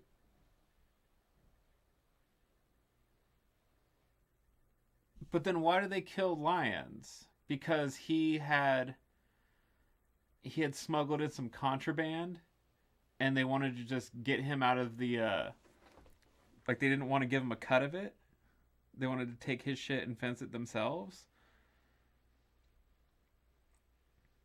So that means that Lyons just kind of got caught up in this deal.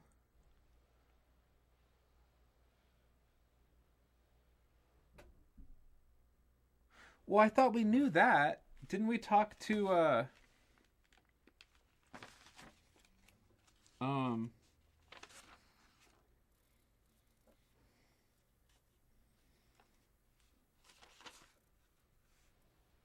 wasn't it Wally Sharp?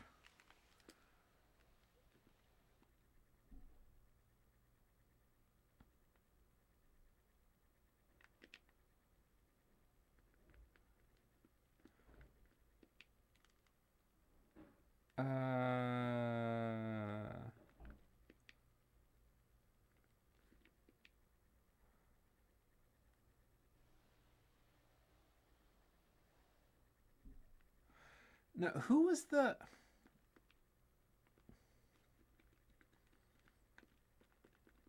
Someone gave us a really good breakdown of the timeline at the bar. Stephen Lyons. He was a first officer for Aberdeen Navigation on the SS Trueheart. But he was always talking about buying his own ferry boat. He was in here just last night. Was anyone with him? He came in with a red-headed bloke, but the fella left after just that one drink.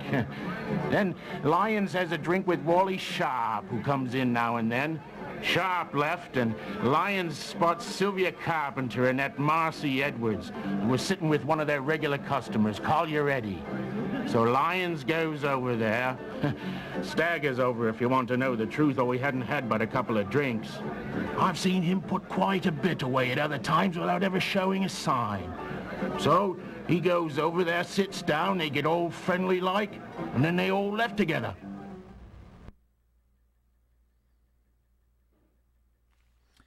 Okay. So let's get this straight. Thomas O'Neill and Lyons are at the bar together, yeah?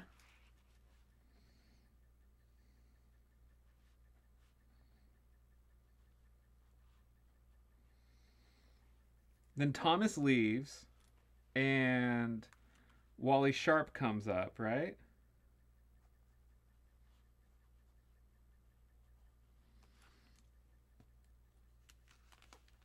Oh, they walk in together.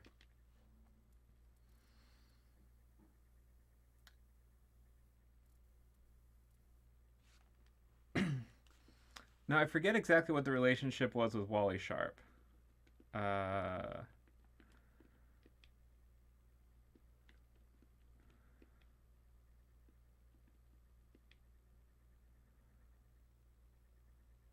Oh, he was the captain, but he didn't like Lyons, right?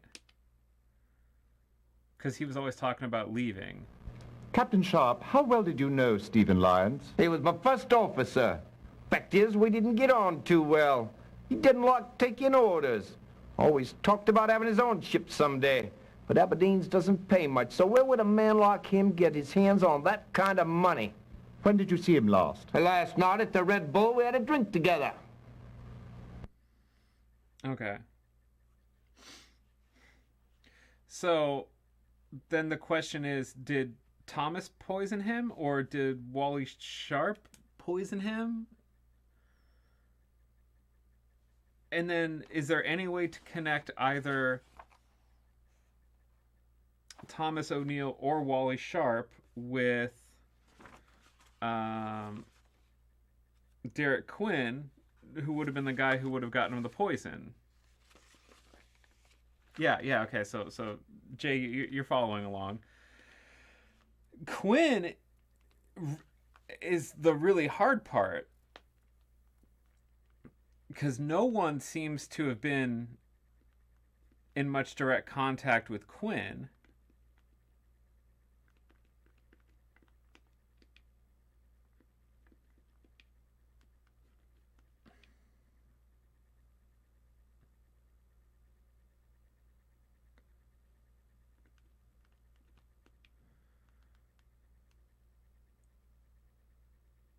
Oh, let's go to Vipers Unlimited. Jesus.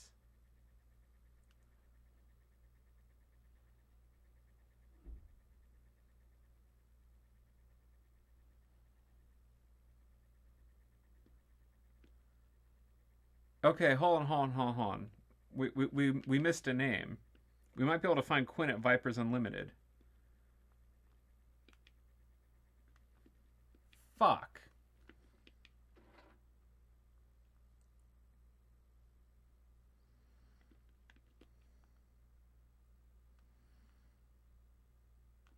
Uh-oh.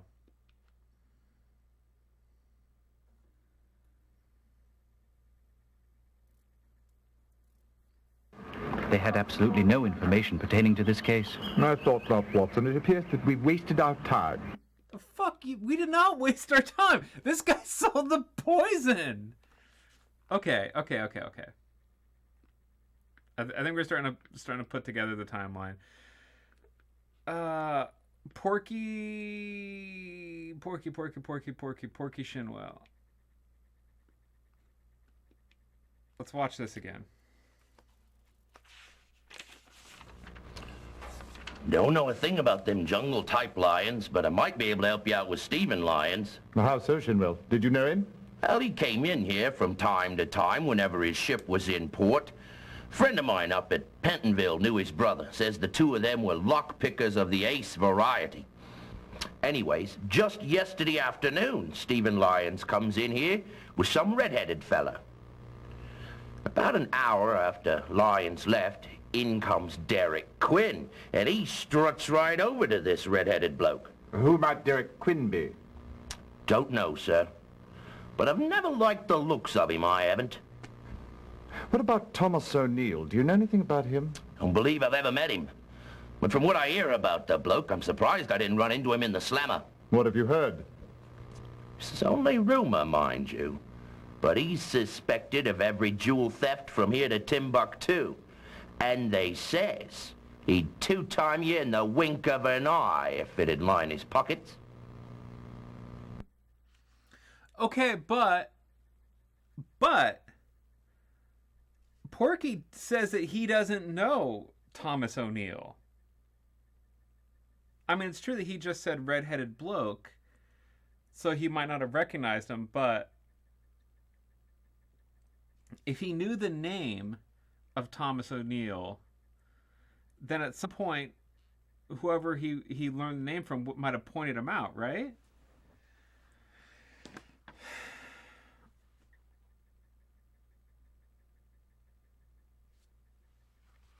Yeah. So everything is pointing at Thomas.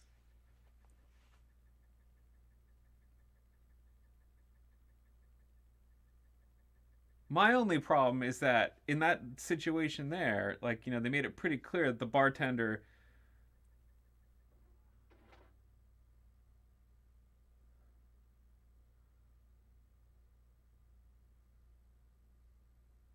who?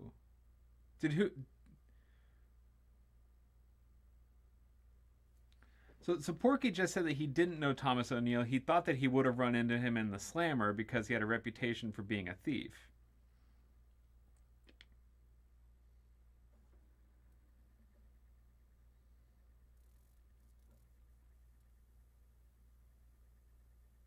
Well, isn't that what?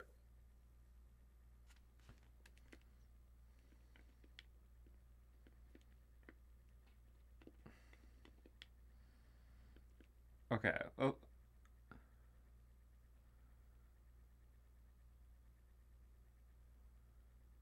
Okay, so Thomas was in his bar and he didn't even know it. Okay.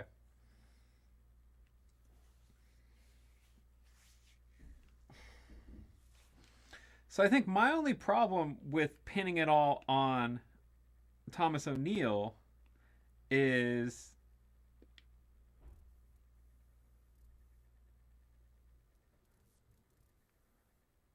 Terribly sorry. It seems you need to turn up a clue or so more before the case can be judged. Please do continue. Oh.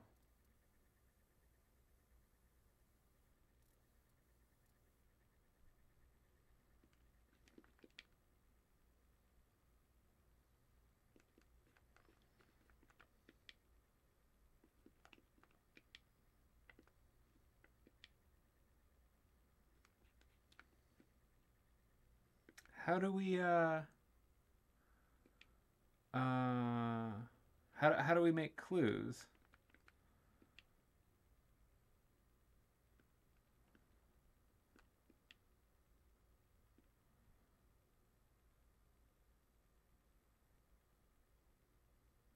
Oh, wait, so do we go to... Hold on.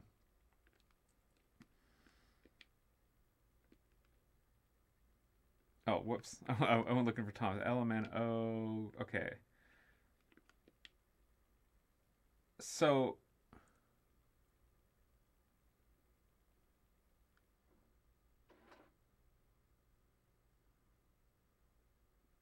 Central Carriage Stables?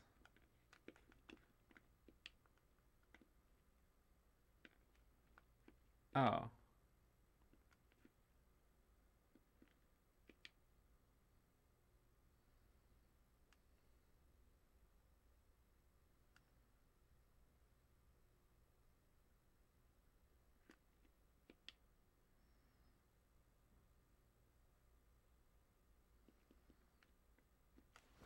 Well, that's where they said that they took the carriage that went away from the lions.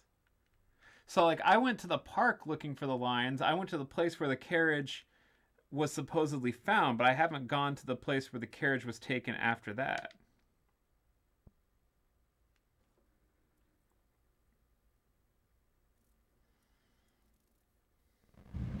Did the dispatcher show you the wagon, Holmes? Not only did he show it to me, it revealed some very interesting clues. Oh, do tell. The wagon housed a cage, which of course was no surprise. The door was wide open. I found that the padlock had been sprung, left to dangle on the ring bolt. Blood was smeared all over the stairs leading in and all over the floor inside. Oh, how perfectly nauseating. It was. But what interested me even more was what lay in the corner of the cage. What was it? 2 large leather collars. Attached to the end of each collar was a leather pouch. Both pouches had been ripped open and emptied. What do you suppose it adds up to? Time will tell, Watson. Time will tell. Okay. Well...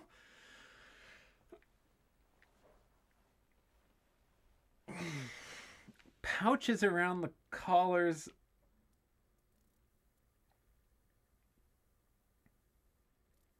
Oh, wait a minute.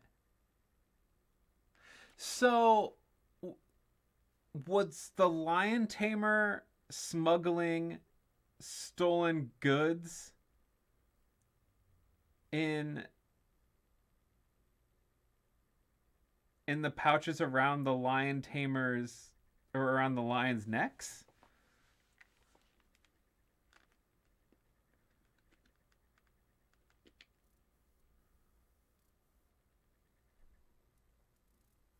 Hear ye, hear ye. The Queen's Court stands in order. A pleasure to see you again. So it's the murder of the lions you're investigating, isn't it? Excellent. But first things first. Tell me, who murdered those unfortunate beasts? Remember, you're to choose either from your notebook or the directory. Okay.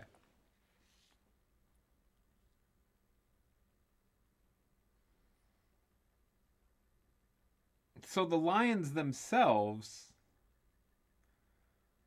like, we think we know who poisoned Mr. Lyons. We didn't really figure out who shot the lions themselves, unless it was his brother who shot his own lions, which was, yeah, so you think Barry shot his own lions?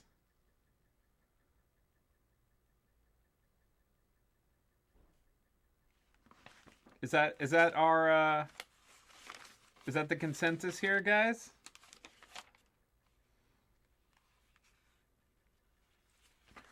I mean, I know that there hasn't been very convincing acting all around, but Barry seemed particularly like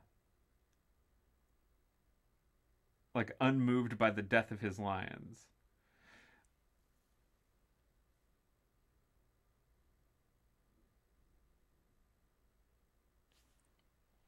Okay, well, Jay, if you think it's Barry, then let's convince Stephen. Like, why do you think it's Barry that shot his own lions?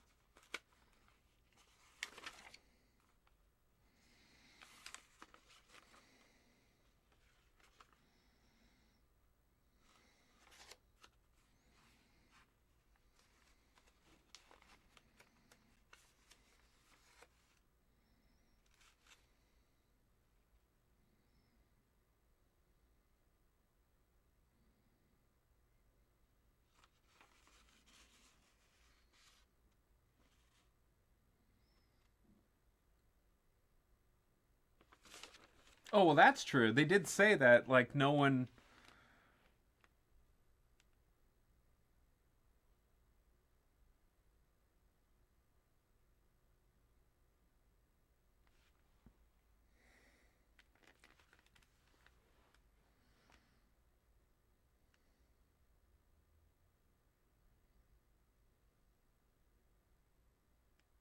Yeah.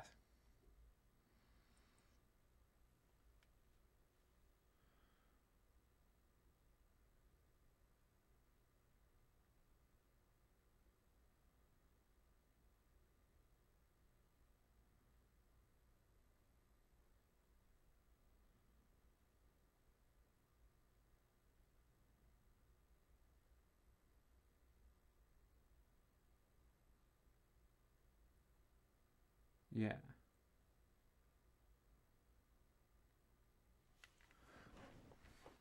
So Thomas is the criminal. Okay. We know Thomas, like, bought the poison. Right? This is hard. Okay.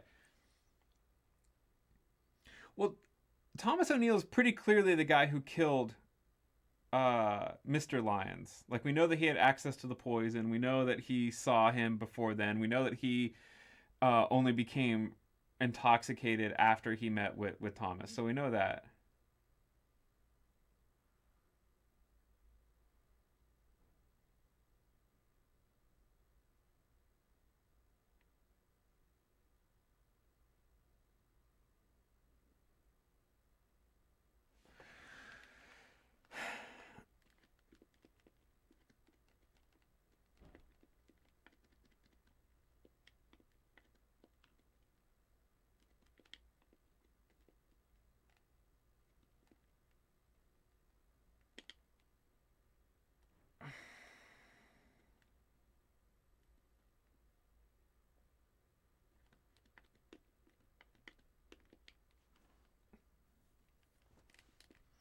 All right, are we going with this?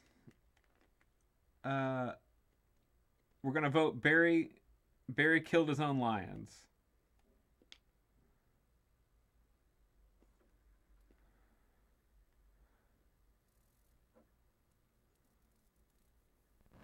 No, I'm sorry. You've blundered badly on that one. Return to the starting point immediately.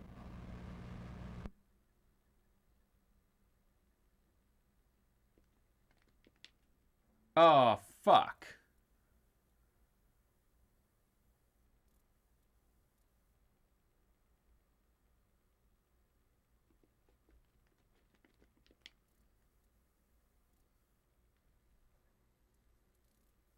Hear ye, hear ye. The Queen's Court stands in order. Okay, so... Well, okay, so maybe they're not being as... Maybe they're not being as subtle in this game as we're thinking. Thomas O'Neill, we know that he's pretty clearly a murderer. Right you are. Now tell the court, why did Thomas O'Neill kill the lions?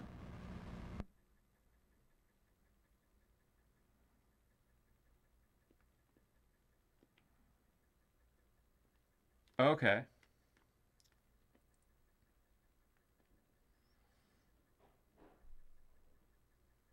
Oh.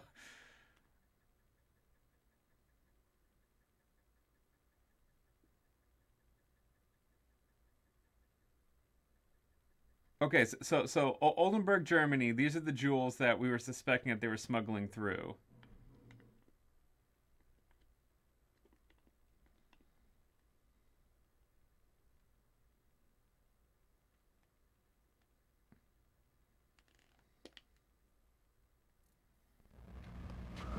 Good work.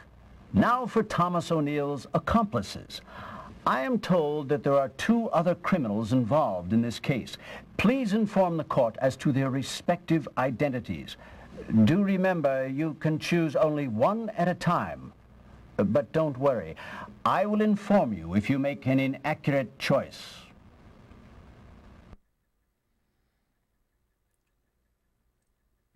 Okay.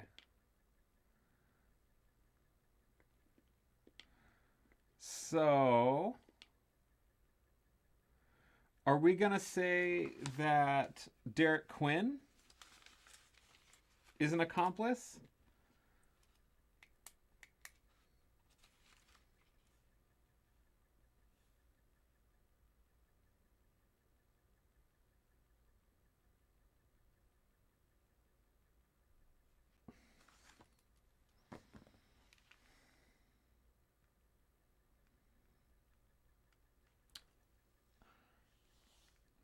Oh yeah, I guess Derek Quinn wouldn't really be an accomplice.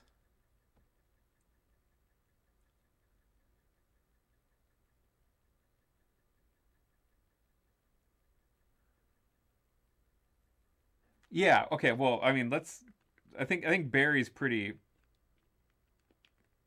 pretty doggone sure Barry's in on it.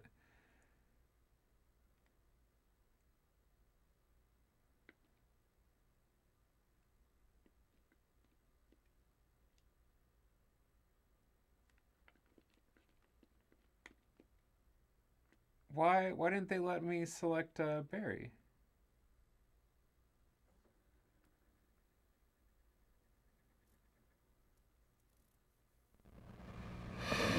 It would appear as though you have not spent near enough time investigating this case. I advise you to do a much more thorough job before you return.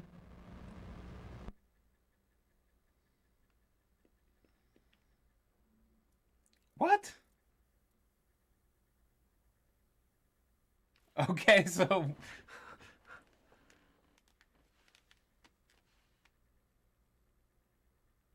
oh. I thought it didn't register it at first.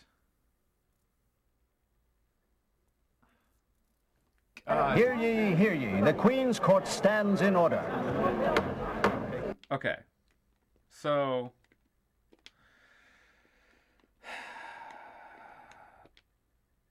O'Neill. Thomas O'Neill, criminal. Right you are. Now tell the court, why did Thomas O'Neill kill the lions?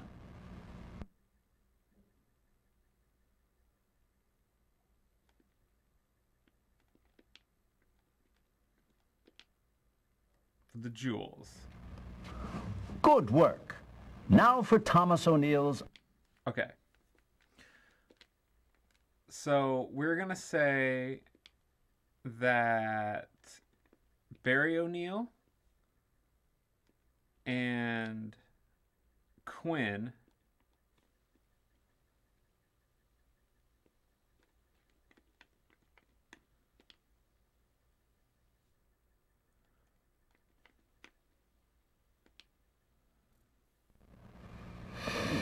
It would appear as though you have not spent near enough time investigating this case. I advise you to do a much more thorough job before you return.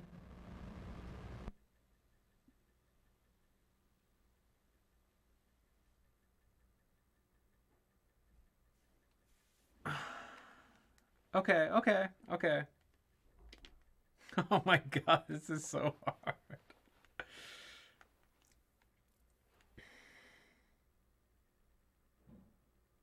Well, yeah. So he's a tonic salesman, and it was Thomas's fault for overdosing it. That doesn't make Quinn a criminal.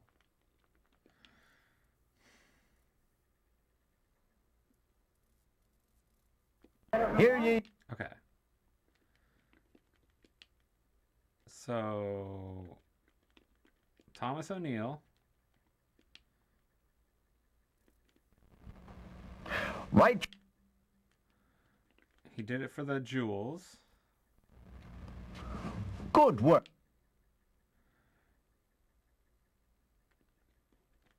His accomplices were Lyons himself. Oh, whoops.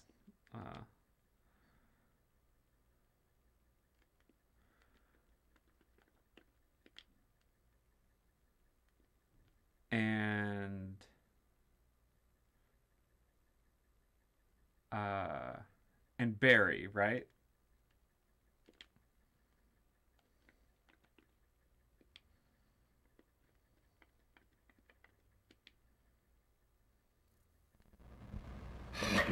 It appears you've been doing your homework on this case.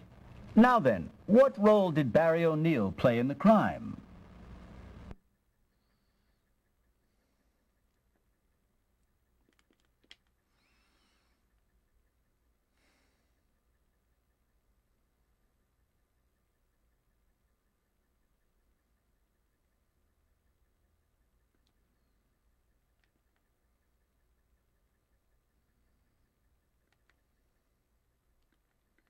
I mean, this must be it, right? Because no one else could have done this job.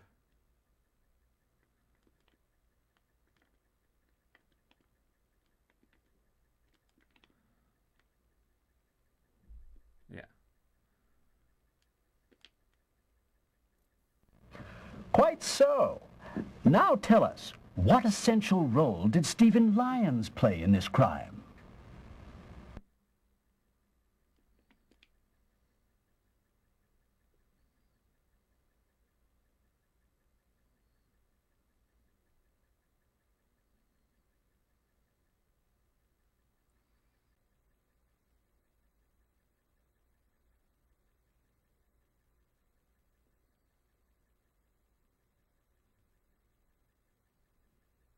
Huh.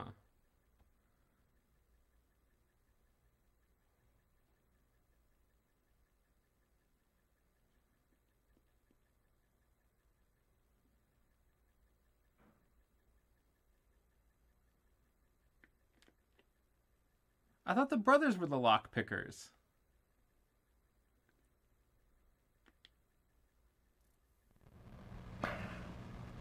Excellent deduction. Now tell us, who murdered Stephen Lyons?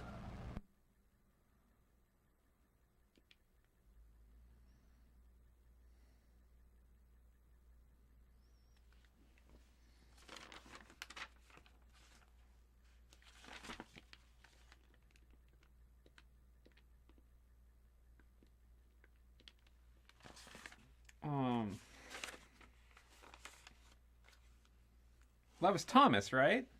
Yeah. Because they were at the bar together.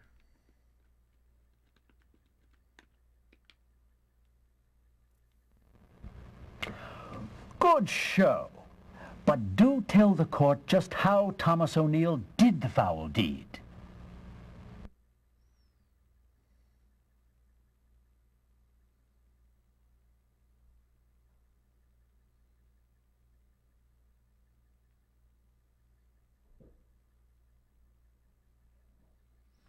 Oh, yeah, yeah. And that's why the bartender wouldn't have known Thomas, because he was never in town. Okay.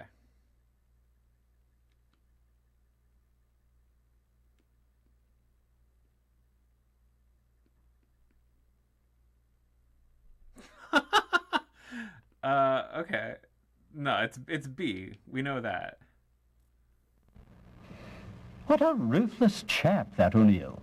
Seems to have all kinds of blood on his hands.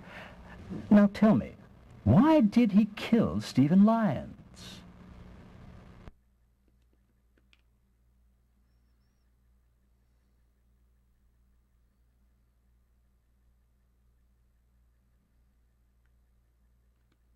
Well, this was our going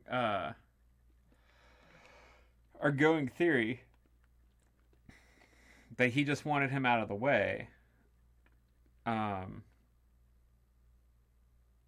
Although Lyons might have been wanting to keep the jewels so that way he could pay off his debts and then buy his own boat.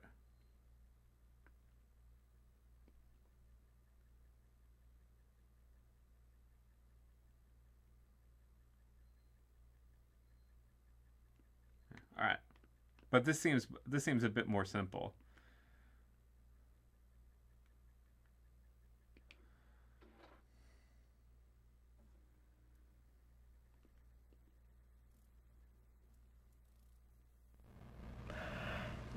Double-crossed.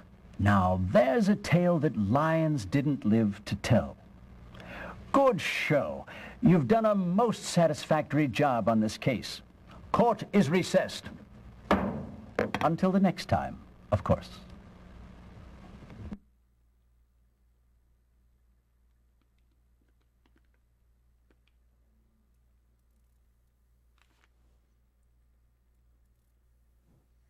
My word, dear Holmes.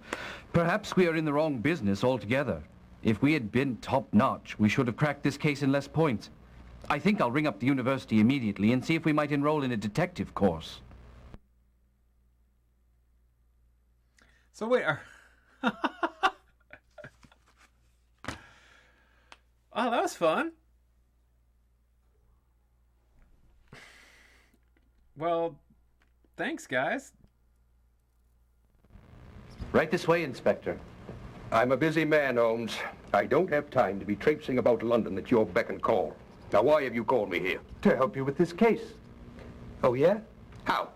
By solving the double murders of Lyons and Lyons. You know who killed the beasts and the chap on St. George's Road? Yes, and I think you'll be very interested in learning why the deed was done.